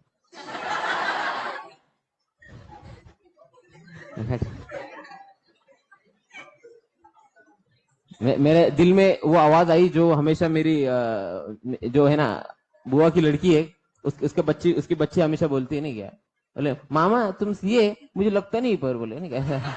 मुझे वो चीज मेरे वापस दिमाग में आई, नहीं क्या, मतलब खरंच यार, कुछ तो बात है इस चेहरे में, किसी को यकीन नहीं होता, नहीं क्या। सर आपको क्या लगता है कि मैं झूठ बोल रहा हूँ, अरे सर ये बोले सब सीए लोगों को भी नहीं समझता जीएसटी अभी तक, बहुत कॉम्प्लिकेटेड है, आप जाइए, बोले ये बहुत मुश्किल है। मैंने कहा सर आपका सीए कौन है ये बताइए, तो उसने एक नाम लिया, मेरा दोस्त ही था। मैंने कहा ठीक है, आप उसको कॉल कीजिए और बोलिए कि गालिब मिर्जा आया है। तो बोले कौन है गालिब मिर्जा, मैंने कहा आप बोलिए तो सही। अब उसने कॉल किया, तो बोले कौन आया है? तो बोले ऐसा ऐसा। बोले वहां पे क्यों आया है वो? बोले वो ऐसे डिनर के लिए आया था और ये, तो फिर उसको मैंने बोला यार ऐसा ऐसा चक्कर है। बोले भाई तू फोन दे। फिर 10 सेकंड बात की मेरे से, बोले यार उससे पैसे मत लो, बोले और जो जो बोल रहा है वो मान लो। मैंने कहा सर मेरे 500 रुपये बच जाए इसलिए मैंने ये सब नहीं किया, पहली बात तो। हम वो लोग नहीं है जो अपनी विद्या का अहंकार लेके घूमे। यस, हम तो आपको अवेयर करा रहे, आप पूरे 525 ले लीजिए, मुझे कोई दिक्कत नहीं है, लेकिन आप इस तरह से लोगों को बेवकूफ मत बनाइए। अगर आपका इंटेंशन गलत नहीं है, गलत नहीं है, तो आप इसे करेक्ट कीजिए। और उसकी बात से लगा नहीं कि उसका इंटेंशन था कि मैं लोगों से पैसा लूं, मतलब ये फ्रॉड नहीं है, ये एरर है। यस, इंटेंशनल मिस्टेक नहीं। बट आपको तो पता है ignorance to the law is. तो कल अगर जीएसटी डिपार्टमेंट ने अगर उसके खिलाफ अभियान मोर्चा चालू कर दिया, तो तब ये बोलेगा सर देखिए सर मैं कितना गरीब, वो बोलेंगे भाई तू फ्रॉड कर रहा है, पैसा भर, तूने एरर किया कि फ्रॉड किया, इससे हमें कोई इंटरेस्ट नहीं। तो ऐसे जितने भी केसेस है, ये सारे केसेस ढूंढ के आप काम करता है गवर्नमेंट, और उन्हें अवेयर आपको कराना है। अगर आप जाते हो कहीं पे, पहले आपको तो पता चले लेकिन फ्रॉड क्या है, तो ये बी अवेयर फ्रॉम फ्रॉड, ये एक अपन काम करेंगे इधर अपने क्लास में, कैसे अपन फ्रॉड से बच सके। और आपको 10-10 लोगों को समझाना है कैसे अपन बच सकते हैं। समझ में आया कि नहीं आया? ये ऐसा ना, कुछ भी आप शॉपिंग करने जाओ तो बिल मांगना चाहिए, लेकिन अपने को दुनिया भर की घाई होती है। यस, पहले तो नंबर ही नहीं लगता आपका कहीं पे, जहां देखो वहां वेटिंग है, जूडियो में जाओ, इधर जाओ उधर जाओ। अच्छा, जहां पे आपने बिल मांगना चाहिए वहां पे आप मांगते नहीं हो बिल। यस, तो कहां कहां पे बिल मांगना चाहिए, कैसे लोगों से आपको फ्रॉड से बचना चाहिए, और किसका कैसे मिसयूज होता है। जो बिल आप नहीं लेते हो सप्लायर से, वो बिल का सप्लायर क्या करता है, ये भी मैं आपको बताऊंगा। और वो सुनने के बाद में आपको इतना अफसोस होगा, आप 1-2 दिन तक खाना भी नहीं खाओगे, ये भी हो सकता है। सच में मैं बोल रहा हूँ, आपको मजाक नहीं कर रहा। आपको जब मैं बताऊंगा कि क्या होता है आपके साथ, इसको नासिक की भाषा में एक शब्द है स्कीम, सुना है ना आपने, मेरे साथ क्या हो गया, बस वो हो गया आपके साथ, जब मैं बताऊंगा आपको। तो कई सारे लोगों के साथ हुआ है। चलिए, मोस्ट इंपॉर्टेंट पॉइंट, ये सब ज्ञानबाजी हो गई, आप पैसा तो दो भाई। तो पेमेंट कैसे करने का, कैसे मोस्टली पेमेंट कैसे करना है, ऑनलाइन। कैसे करना है, ऑनलाइन। ऑफलाइन पेमेंट अलाउड नहीं। कैसे पेमेंट करने का, पेमेंट का फॉर्म क्या होता है वगैरह वगैरह, वो यहां दिखेंगे। और लास्ट वाला पॉइंट क्या है, रिटर्न। रिटर्न्स होते क्या है, डू यू नो? क्या होते हैं रिटर्न्स? एनीवन? देखो,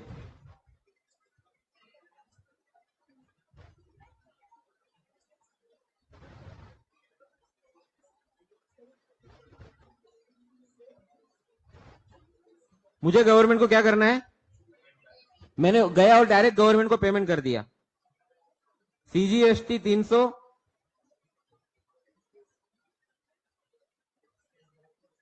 टोटल कितना हो गया? टोटल कितना होगा? इतना दे दिया गवर्नमेंट को। अब गवर्नमेंट पूछ रहा है भाई ये 600 कहां से आया, वो तो बता। बस आया है सर, सवाल मत पूछो बस। अरे कहां से किया तूने कंप्यूट? हमें हिसाब कौन देगा? सही है कि नहीं? 600 क्यों किया, 700 क्यों नहीं, 800 क्यों नहीं, 1000 क्यों नहीं? बोले सर मैंने सेल उतना किया। भाई वो डिटेल तो दे फिर। तो इन्होंने क्या बोला कि अपने को समझ में आना चाहिए कि इसने कंप्यूट कैसे किया, इसलिए किसका जन्म हुआ, और रिटर्न्स में क्या देना होता है आपको, ये। मान लीजिए टोटल सेल्स 1 लाख, इस पे CGST at the rate 3% example, और SGST at the rate of, ये थोड़ा ज्यादा हो गया, कम कर देते इसको।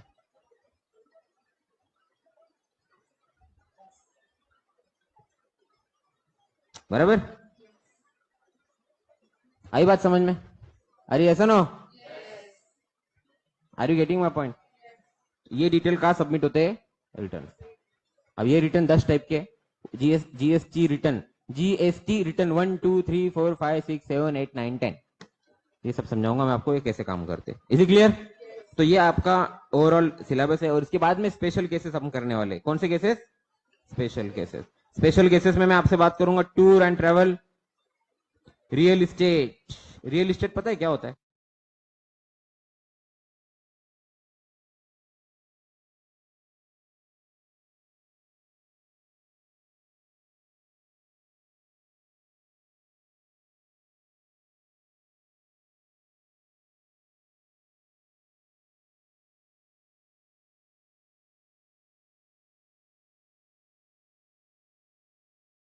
Yes, what is real estate, do you know? बोलो। प्रॉपर्टी डीलर, और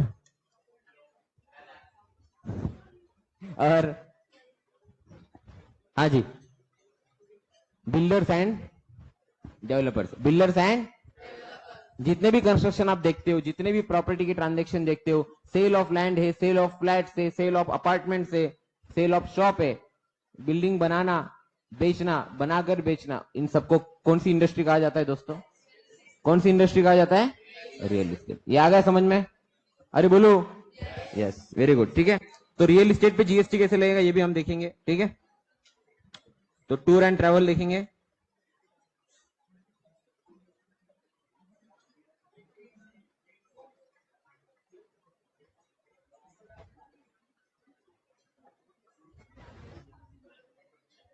क्रिप्टो करेंसी। क्रिप्टो करेंसी क्या होती है? बिटकॉइन। और कौन से बताओ? Name any 5 crypto currency. Name any 5 crypto currency. Shibu. हाँ जी। ओके ओके ओके, काफी आपका अभ्यास हो चुका है, काफी रिसर्च कर लिया आपने। सबसे हाई वैल्यूड कौन सा है? कितना है वैल्यू अभी? एक बिटकॉइन की वैल्यू क्या है? आईएनआर।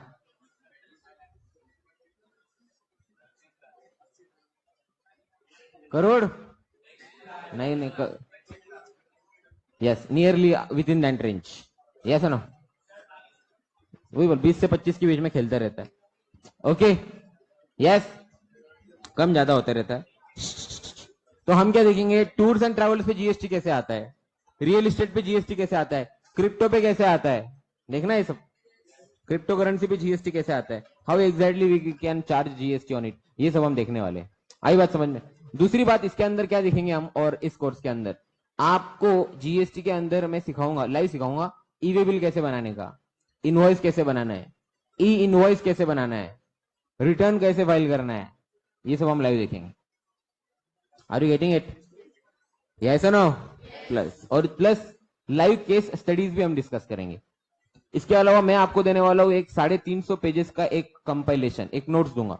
वो नोट्स क्यों दे रहा हूं मैं आपको, उसके अंदर अलग अलग केस सिनेरियोज है जिससे मैं पढ़ाने वाला हूं आपको। स्क्रीन पे दिख रहा है ना आपको, ये एक पूरा कंपाइलेशन है काफी बड़ा। इसमें मैं आपको सब डिटेल दिया है। देखो कैसा है, भले ही अपना कोर्स 15 दिन का है, लेकिन मैं आपको मटेरियल पूरा देना चाहता हूं ताकि आप घर पे जाके कभी भी पढ़ो, साल 2 साल में 3 साल में। तो ऐसा ना हो कि सर यार आपने तो बोला था इतना इतना ही है, लेकिन एक्चुअल में तो ये इतना है। तो जो एक्चुअल है वो मैं आपको दे रहा हूं, उसमें से जो पढ़ना है वो आपको बताऊंगा। अदर देन दैट, क्योंकि वो शॉर्टकट नहीं हो सकता। मतलब अगर कोई लॉ है तो वो जो लॉ है we cannot change that law, the law has to be like that only. It's up to us how to read it in a compressed manner. Are you getting this point? Second point, आपको क्या करना है, कल से आपको एक notebook लेके आनी है। क्या लेके आना है? एक नोटबुक लेके आना है। मैं मैक्सिमम चीजें आपको चार्ट फॉर्म में समझाऊंगा। कौन से फॉर्म में? चार्ट एंड टेबुलर, वो फॉर्म में मैं समझाने की कोशिश करूंगा जिससे आपको ये आइडिया आएगा कि how exactly we have to move ahead. Is it clear? ये हम काम करेंगे। Bitcoin, Ethereum, ADA 32,000 USD 20 lakh, ये सही बात है बेटा। ओके, यस, काफी इंटरेस्ट लिया है बच्चों ने बिटकॉइन वाले सवाल में, काफी इंटरेस्ट लिया है। मुझे लगता है बिटकॉइन वाले जीएसटी में हाउसफुल हो जाएगा अपना, ऐसा मुझे लग रहा है।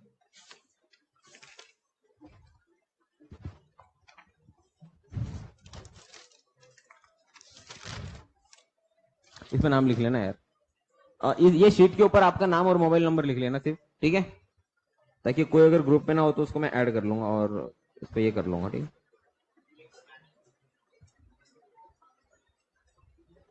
ठीक है, यहां तक के कोई प्रॉब्लम, यहां तक किसी को कुछ डाउट है ऑनलाइन? बताओ। Online including online, if anyone having any doubts, यहां तक के अब तक मैंने जो बताया उसमें कुछ इश्यूज है तो बताओ। ड्यूरेशन सर 15 दिन का है, मैं अभी बता रहा हूं 15 दिन का ड्यूरेशन है। एक आधा दिन ऊपर नीचे हो सकता है, कम तो नहीं होगा इससे, लेकिन 1 या 2 दिन ऊपर जा सकता है। क्योंकि अगर कोई डिस्कशन अपना अच्छा चल गया, मजा आ गया आप लोगों को, तो वो ज्यादा इंपॉर्टेंट है ज्यादा देन स्टिकिंग टू द। नहीं, मैंने 15 बोला था, 1.5 घंटा ही बोला था, आपने 90 मिनट ही बोला था, 91 क्यों लिया? ऐसा नहीं क्या? ऐसे आप मुझे एकदम नहीं क्या, कोर्ट रूम में खड़ा मत करना। कोर्ट रूम में समझते हैं ना आपको, सर आपने बोला था 90 मिनट से 92 मिनट क्यों लिया? ऐसा मत कर देना आप मेरे को, ठीक है?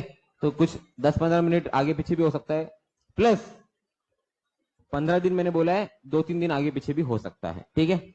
ये हम करेंगे। आप में से कितने ऐसे बच्चे जो सीए कर रहे हैं, जिन्हें जिन्हें ज्वाइन करना है वो सब लोग मुझे व्हाट्सएप पे मैसेज कीजिए, मैं आपको बताता हूँ आगे क्या करना है, ठीक है? और संडे को भी लेक्चर है अपना। हाँ बोलो, हाँ कितने बच्चे सीए कर रहे हैं, प्लीज रेज हैंड।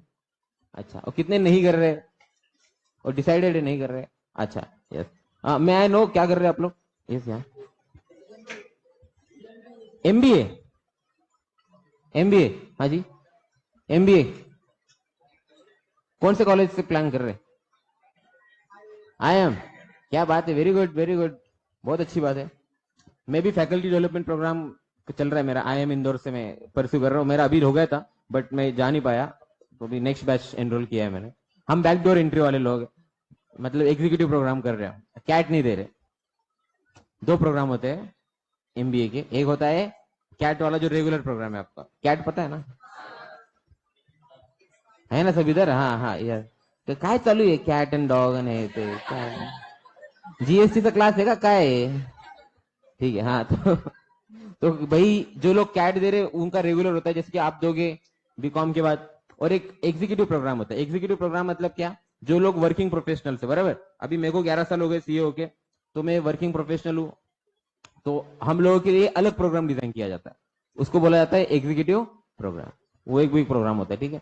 बाकी कुछ नहीं, इन्होंने एग्जीक्यूटिव प्रोग्राम ज्यादा पैसे निकालने के लिए कर रखा है और कुछ नहीं। बाकी कि इनको पता है कि जो वर्किंग प्रोफेशनल, इनसे अपन पैसे थोड़े ज्यादा भी ले सकते, लेकिन ये कैट देने वाले नहीं है क्योंकि उतना टाइम नहीं। तो इन क्या करने का, तो ये जीएसटी का जैसा दिमाग, गवर्नमेंट का जैसा, अभी पढ़ा है ना आपको मैंने, इसको देना है लेकिन वो ले नहीं रहा है तो क्या करे ऐसा, तो इसकी जेब से निकालना है लेकिन कैट दे नहीं रहा तो क्या करे, तो इसको अपन ले लेते लेकिन पैसा थोड़ा ज्यादा लगेगा, तो गवर्नमेंट है, ठीक है? चलिए अभी मैं थोड़ा मेरे बारे में बता देता हूँ आप लोगों को, क्या हुआ है, ठीक है? नाम तो आपको पता ही है मेरा। सर जीएसटी रेट्स कैसे डिसाइड होते हैं? Very good question. GST rates कैसे डिसाइड होते हैं? ये गवर्नमेंट डिसाइड करता है जीएसटी रेट। अगर लग्जरी है कोई भी चीज की, तो लग्जरी है तो उसका हाई रेट होता है, नेसेसिटी है तो उसका 0% होता है। अब बस pharma is an exception to it, don't ask me why, because it's a good revenue earning model for the government. लेकिन सारे मेडिकल मेडिसिन जो है वो टैक्सेबल नहीं है, कुछ मेडिसिन एग्जाम्प्ट भी है, कुछ मेडिसिन 5% में है, मोस्टली 5% में। किसमें है? तो इसलिए आप ये नहीं बोल सकते कि सर इसमें बहुत पैसा कमा रहा है गवर्नमेंट। गवर्नमेंट ने भी आपको थोड़ा दिया है, ठीक है भाई चलो 5% दे दो, बस तुम्हारा नहीं मेरा नहीं, होता ना निगोशिएशन। नहीं ना, आपने बोला सर -5 तो लो, ए बोले 0 -5 नहीं होगा, 0 तो लो सर, नहीं 0 भी नहीं, हम कुछ तो लेंगे। तो फिर गवर्नमेंट 18 बोल रहा था, आप 0 बोल रहे थे, फिर डील किसमें हुई? 5। Is it clear? यस। अब एक इंपॉर्टेंट क्वेश्चन मुझे आप लोगों से पूछना है, जो हर बैच में मुझे पूछते हैं बच्चे अलग अलग जगह पे, और सिर्फ बैचेस में ही नहीं, फोरम्स में भी। सर क्या है? तो मैं आपको जस्ट एक थोड़ा इंट्रोडक्शन दे दूं मेरा, ताकि फिर आपको मजा आ जाए आगे भी। ठीक है, मेरा नाम है CA Ghalib Mirza. I qualified my chartered accountancy in the year 2012। ठीक है, yes I am not pre planned chartered accountant. मैंने कोई बहुत सोच विचार करके सीए में एडमिशन नहीं लिया था। मैं कॉमर्स में आया था होटल मैनेजमेंट करने के लिए, hotel management and catering technology. अभी देखिए क्या है ना, मैं उसका मेरे को अपने जो है इस चीजों का ज्यादा कैपिटल करना या करना मेरे को अच्छा नहीं लगता, बहुत नहीं कि देखो भाई मैंने क्या किया, ऐसा वो मेरे को अच्छा नहीं लगता वैसा, तो मैं ज्यादा उसमें नहीं जाऊंगा क्यों मैं गया था। लेकिन इतना मैं बोल सकता हूँ कि लैक ऑफ प्रॉपर गाइडेंस, क्या करना है यही नहीं पता था, और क्या नहीं करना ये भी नहीं पता था। तो जो जिसने जो बोला उस हम ट्रेन में बैठ गए। तब तो किसी ने बोला होटल मैनेजमेंट कर लो, बहुत पैसा है, तो हम उसमें आ गए। तो उसके लिए क्या करना है? मैंने कहा साइंस नहीं जमेगा अपने को, मैथ्स बराबर। लेकिन 7th स्टैंडर्ड में मैं फेल हो गया था मैथ्स में, 28 मार्क्स थे मेरे को 7th। तो जो जब मैंने बैकग्राउंड देखा, घर वालों ने बोला कि ये प्रोडक्ट चलने नहीं वाला है कहीं, और ज्यादा अपनी कुछ ऐसी बहुत जिंदगी से उम्मीदें भी नहीं थी। मेरा दिमाग में था कि 20-30 हजार की भी नौकरी मिल गई बस हो गया। बट फिर किसी ने बोला डॉलर, होटल मैनेजमेंट में क्रूज, आउट ऑफ इंडिया, ये भारी है ना, ज्यादा पढ़ना भी नहीं है, और पैसे किस में कमाएंगे?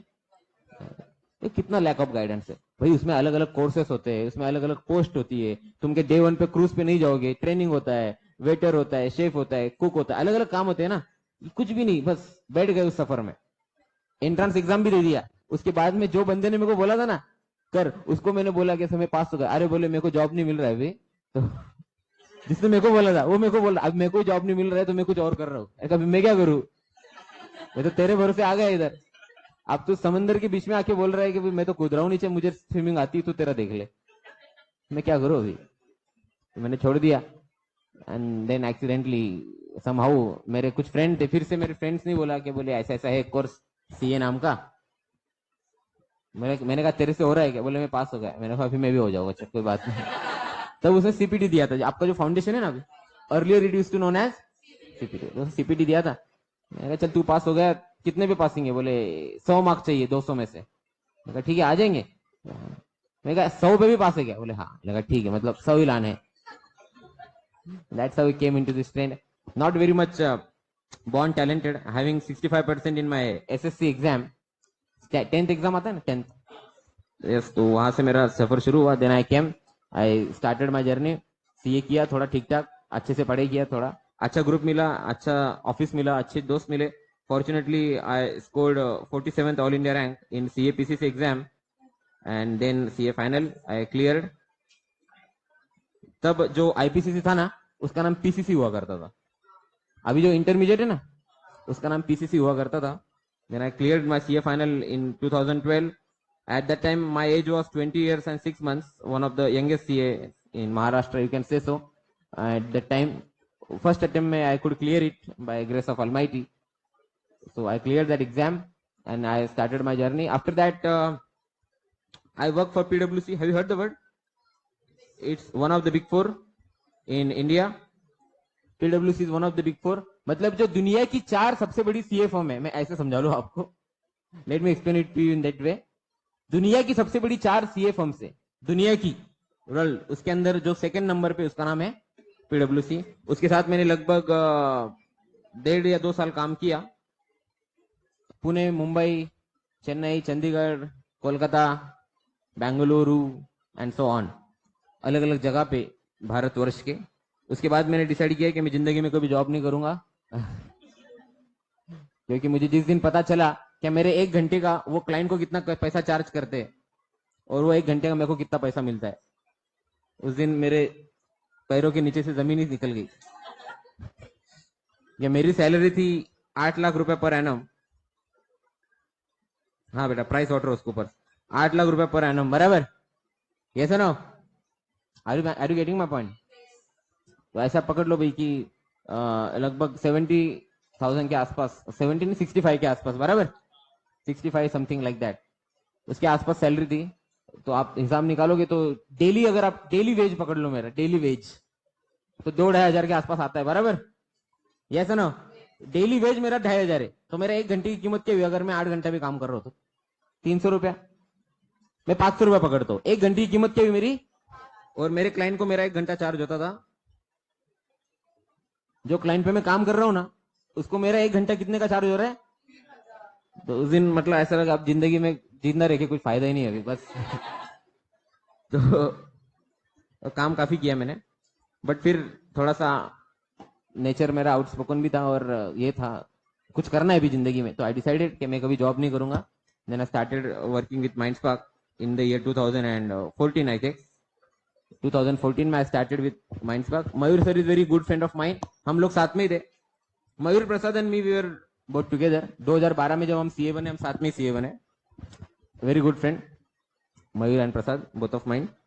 उसके बाद में 2014 से आई started my own firm also, Mirza Kotkar and company. We are having expertise in the area of tax litigation. Litigation मतलब क्या? कोर्ट कचेरी। हाँ भाई, आप ये बोल सकते हो, कोर्ट कचेरी, लेकिन इनकम टैक्स और जीएसटी वाली।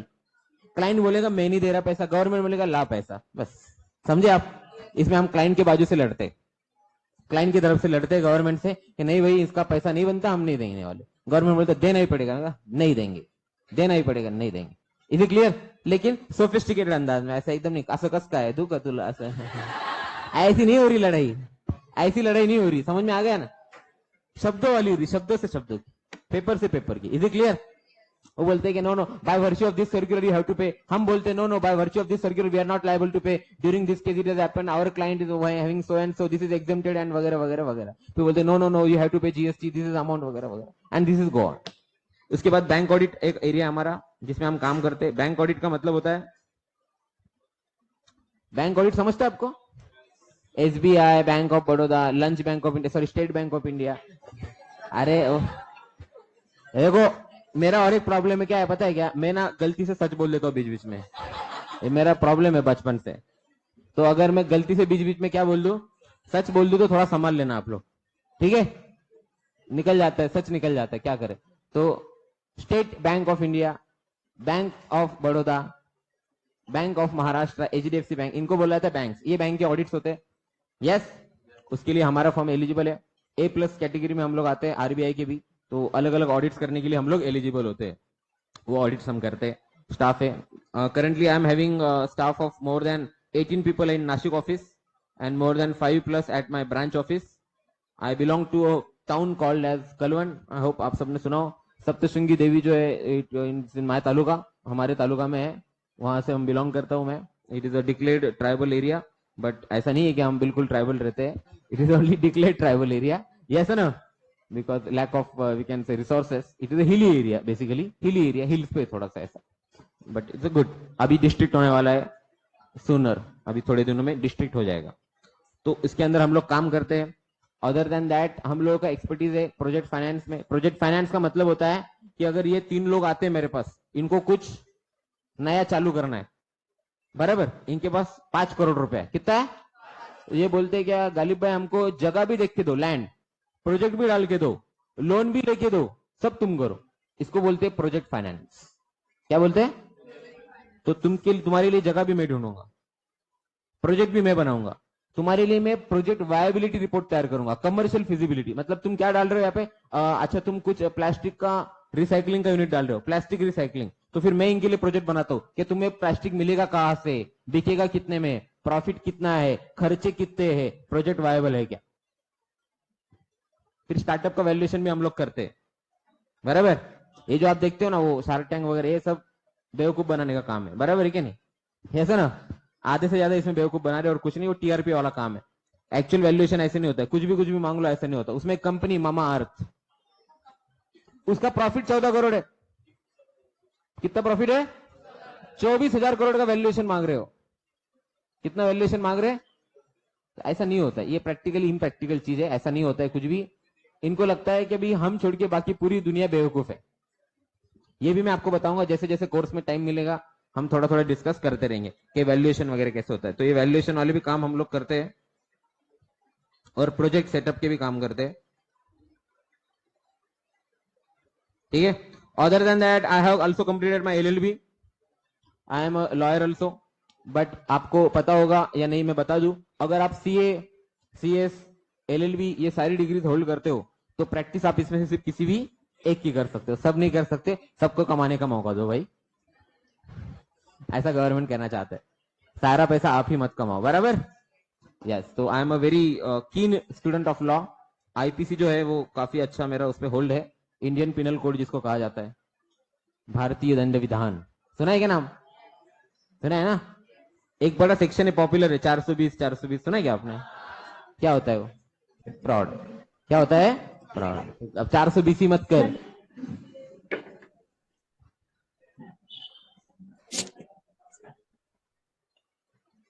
Are you getting my point? Yes, तो LLB I also completed my LLB. After that I am a certified forensic auditor. Forensic auditor का मतलब होता है, ये वो आदमी होता है जो साइबर क्राइम ढूंढ के निकाले। साइबर क्राइम आपने न्यूज़पेपर में व्हाट्सएप पे पढ़ा होगा, अचानक सुबह उठा और उसके अकाउंट से 5 करोड़ गायब थे, 3 मिस कॉल और चले गए उसके अकाउंट से पूरे पैसे, है ना? देखा होगा ना ऐसा, ऐसा ना। एक उसको फोन आया, कोई मीठी सी आवाज में किसी ने बात की, ओटीपी मांगा, और सुना है ना ये सब आपने? सुना है कि नहीं? तो ये सब जो है इसका ऑडिट करना, ये होने से रोकना, ये सब काम कौन करता है? कौन सा ऑडिटर? Forensic auditor. कौन सा ऑडिटर? तो एक कोर्स होता है forensic audit and fraud detection, ये सर्टिफिकेट होता है हम लोग का। तो आई am a certified forensic auditor. Other than that I am a insolvency professional also. Insolvency and bankruptcy code नाम का एक कोड आता है, मतलब अगर कोई कंपनी बंद हो रही है, जैसे कि हम चारों ने मिलकर कंपनी चालू की, बाद में अपन ने देखा आप लोगों का बहुत पैसा ले लिया, अभी अपन भाग गए तो भी चलेगा, बराबर। यस, ये हो गया फ्रॉड। क्या हो गया? फ्रॉड। ये काम अलग है, समझे आप?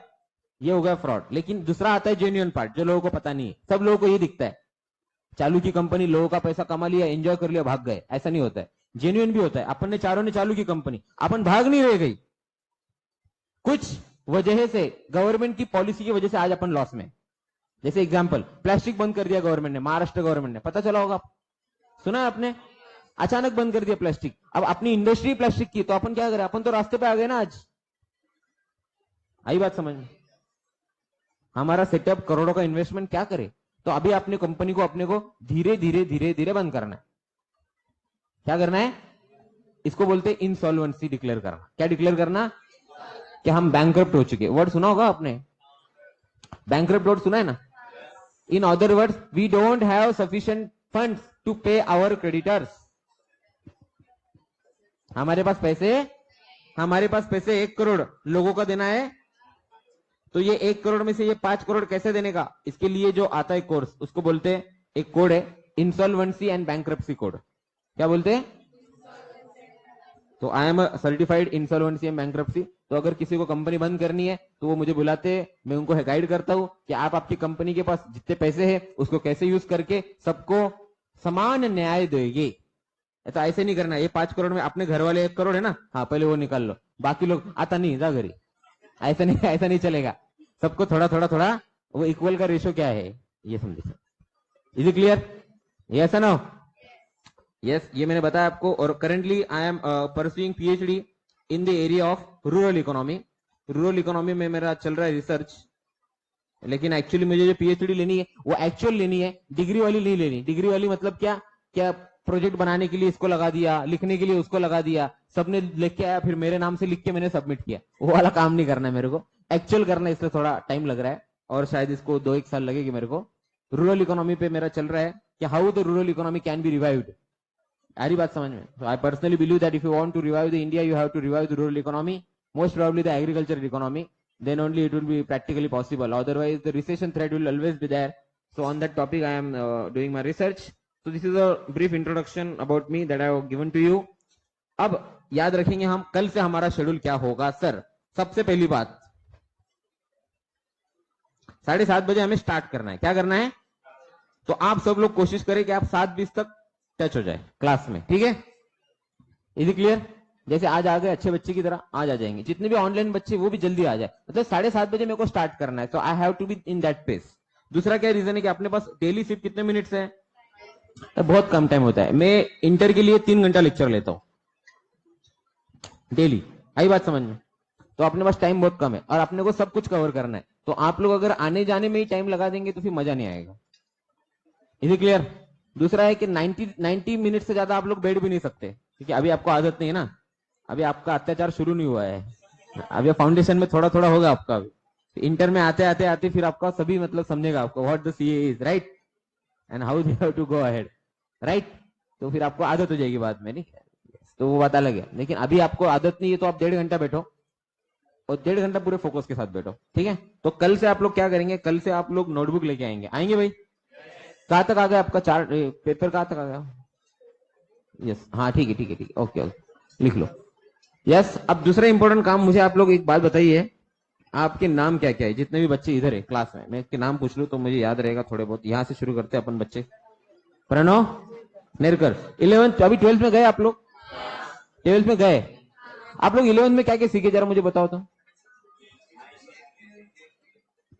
सीखे? कब है? किसने लिया था?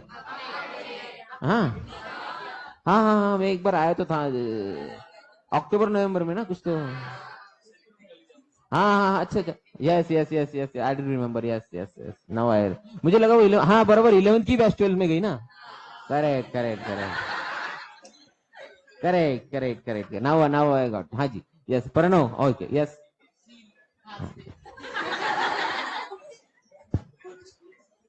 कुछ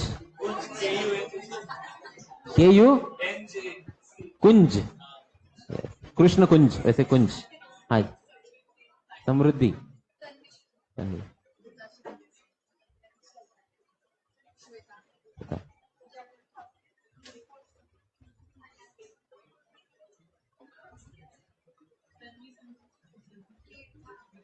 तीर्था, हाँ जी, कृतिका, तन्वी, आशुतोष गोवारेकर हाँ जी, राहुल, आयुष, संयम, यश, यश यश, कौस्तुभ, नरेश, अक्षय, युग, यश, ओम। बच्चा तो खाना भी ना खाया यार, क्यों ऐसा है? क्या चक्कर है? कौन है तेरा फ्रेंड? कौन है क्लास में? क्लास में फ्रेंड कौन है तेरा? भाई क्या चक्कर है? उसका टिफिन तू खा जा रहा है क्या? बच्चे को यार खाना पीना खाने दो बच्चे को। हाँ बोलो। यस, अक्षय, दर्शन, आदिराज, साहिल,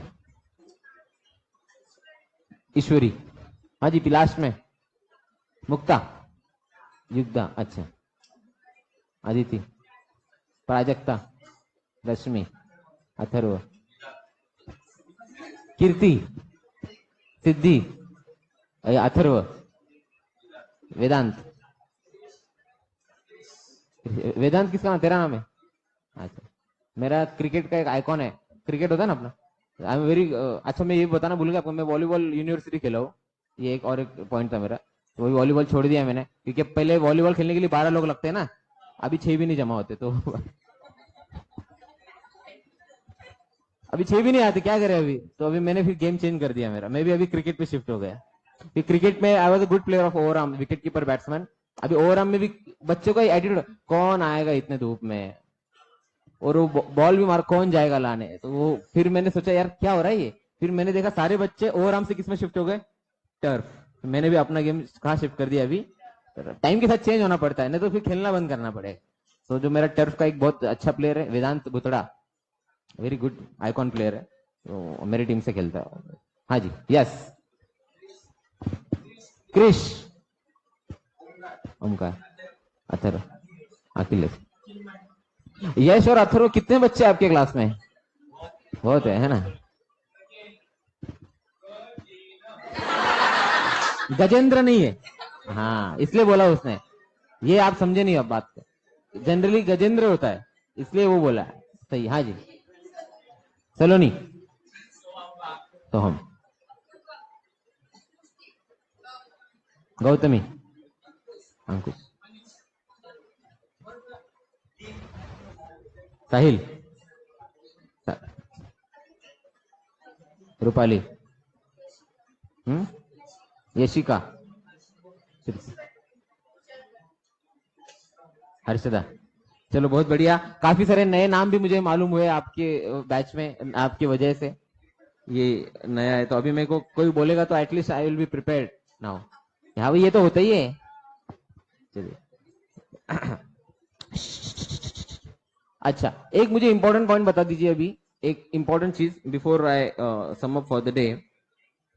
11th के अंदर, 11th के अंदर आप लोगों को जो पढ़ाया गया है, इसके अंदर एक सब्जेक्ट था ओसी नाम का, याद है क्या? याद है कि नहीं? एक सब्जेक्ट था ऑर्गेनाइजेशन ऑफ कॉमर्स। ओसी नाम के सब्जेक्ट में आप क्या सीखे, जरा बताएंगे मुझे?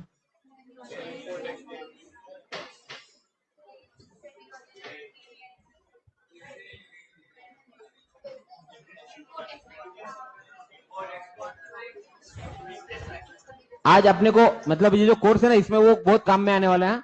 उसी का मैं एक पॉइंट बता रहा हूं, उसके अंदर आपने एक देखा था principles of management, Henri Fayol, 14 principle है उसके, बहुत बहुत ज्ञान दिया उसने, ऐसा वैसा ये वो सब ज्ञान का एप्लीकेशन करने वाले अपन। तो मैं उसी ज्ञान में से एक पॉइंट उठा रहा हूं जो आपसे मैं डिस्कस करूंगा। आप लोगों को पता है क्या, दो चीजें ऐसी है जो जीएसटी के एम्बिट में नहीं आती है? ऐसी कौन कौन सी दो चीजें बताइए? एग्जेम्प्टेड नहीं है, लगता ही नहीं है जीएसटी, तो एग्जाम कहां से होगा? एग्जाम तो तब होगा ना जब लगेगा, लगता ही नहीं है। ऐसे दो चीजें बताओ। एक तो बच्चे ने बता दिया चैट बॉक्स में, एक क्या है?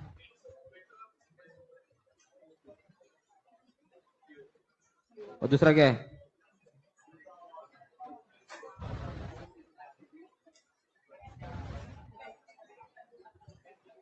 रीजन बताओ, reason reason reason why fuel is not under the ambit of GST?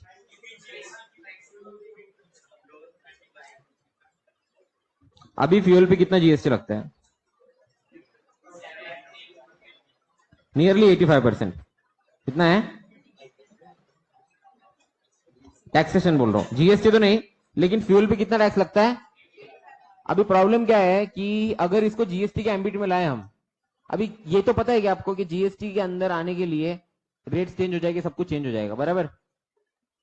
जो एग्जिस्टिंग टैक्स रिजिम है उसके अंदर सिचुएशन क्या है, एग्जिस्टिंग टैक्स रिजिम है उसमें प्रॉब्लम क्या है, ट्राई टू अंडरस्टैंड दैट। सबसे पहले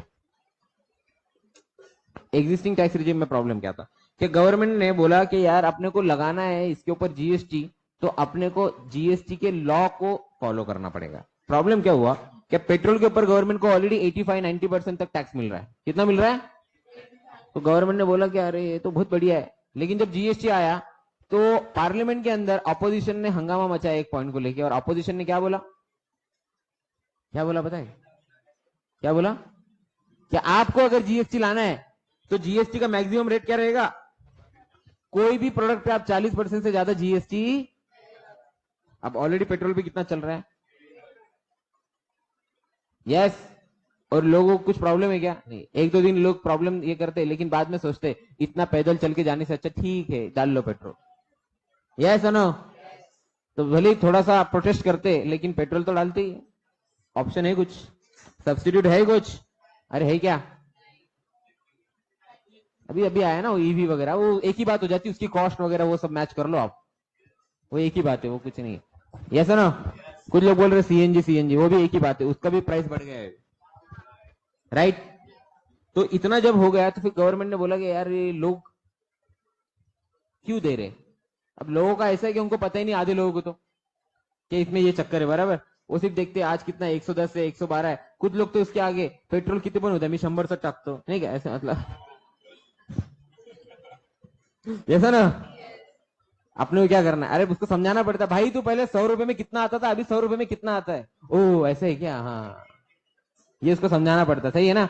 ये तो आधे लोगों का तो यही, कितना भी रेट होने दो, मैं तो 100 का ही डाल रहा हूँ, मुझे कोई फर्क नहीं पड़ता है। Is it clear. तो अब गवर्नमेंट ने इसके ऊपर क्या चाल चली, गवर्नमेंट ने बोला कि इसको अगर जीएसटी में लाते तो कितना करना पड़ेगा, इससे अच्छा इसको अपन जीएसटी के अंदर लाते ही नहीं है। किसको, और किस में रखेंगे उसको,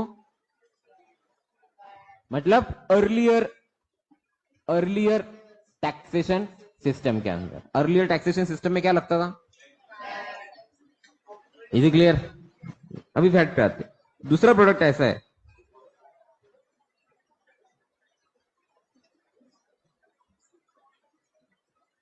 ओरिजिनल स्टेट वाइज डिपेंड करता है, बिल्कुल स्टेट वाइज डिपेंड तो करता है, लेकिन फिर भी जनरली मैं बोलूं तो इसके अराउंड है। Original price of purchase of fuel is less and maximum tax is 40%, so rates में भी लेस एज टुडे। देखिए ऐसा है कि 40% के नीचे आप लगा ही नहीं सकते, मतलब 40% के तक ला ही नहीं सकते आप, क्योंकि फ्यूल की आदत हो चुकी है, it is a most demanding product, yes no. इसलिए उसके लिए डिमांड आपकी भाषा में बोलो तो इन इलास्टिक है, पढ़ा क्या आपने, अच्छा 12th में, आपको छोड़ो 12th में अभी इलास्टिसिटी ऑफ डिमांड करके टॉपिक है। तो डिमांड जो है वो इन इलास्टिक है, डिमांड इन इलास्टिक होने का मतलब कितना भी चेंज कर लो प्राइस को, डिमांड कम नहीं होगी, कितना भी चेंज कर लो। कल पेट्रोल 20 रुपए छोड़ो, 200 रुपए छोड़ो, 20-25 रुपए छोड़ो, 100 रुपए बढ़ गया, 200 रुपए हो गया पेट्रोल, तो भी डालोगे कि नहीं आप, डालना ही पड़ेगा, एग्रीड और नॉट, इसको बोलते हैं। तो ये सिनेरियो है। दूसरा प्रोडक्ट ऐसा है जिसके ऊपर देश की इकोनॉमी चल रही है, और ये शांतता प्रिय लोग हैं। पेट्रोल के खिलाफ कितने आंदोलन होते हैं, मोर्चे होते हैं, मैं अभी अब यूट्यूब पे अभी खोल के ना लेक्चर होने के बाद डालना पेट्रोल प्रोटेस्ट, कितने मिल जाएंगे, देखो क्लिप। एक प्रोटेस्ट बताओ मुझे अल्कोहल के अगेंस्ट हुआ एक भी। शांतता प्रिय लोग है, पियो और जियो और जीने, कोई लेना देना नहीं है, ये सुनो, शांतता प्रिय लोग है, इशारों इशारों में प्रोडक्ट लेके आते हैं।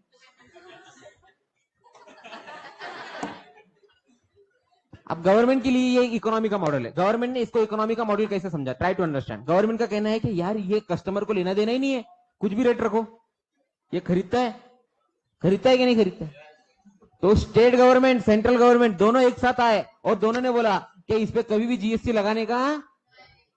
तो खास बात बता रहा हूं आपको आज, याद रखना, जब जीएसटी की डेफिनेशन बनी, किसकी डेफिनेशन, तो व्हाट इज जीएसटी, तो अपना जो कॉन्स्टिट्यूशन है, क्या है अपना, उसके अंदर लिखा गया है कि GST is any tax on goods and, on what, goods and service, yes no, ये लिखा गया। तो उसके आगे जाके स्टेट गवर्नमेंट ने बोला कि सर इस पे मत रुको, कल जाके आप अल्कोहल पे जीएसटी लगाओगे तो अल्कोहल से हमको सिर्फ कितना % रेवेन्यू आएगा, अभी अल्कोहल पे 100 के पार चले गए अपन, वैट एक्साइज सब लगाते लगाते, लेकिन फिर भी खरीदने वाले को कोई टेंशन आई क्या बात समझ में। तो जब ये बात चली तो गवर्नमेंट ने बोला कि नहीं, अपन रिस्क नहीं ले सकते, तो स्टेट गवर्नमेंट ने बोला कि सर डेफिनेशन ऐसी मत बनाओ, हमें सिक्योरिटी चाहिए कि कल जाके भी आप अल्कोहल पे क्या नहीं लगाओगे, क्या नहीं लगाओगे, क्योंकि अल्कोहल पे जीएसटी लगाए तो कितना % टैक्स हो जाएगा, तो अपना लॉस है ना 60% का। डू यू एग्री और नॉट।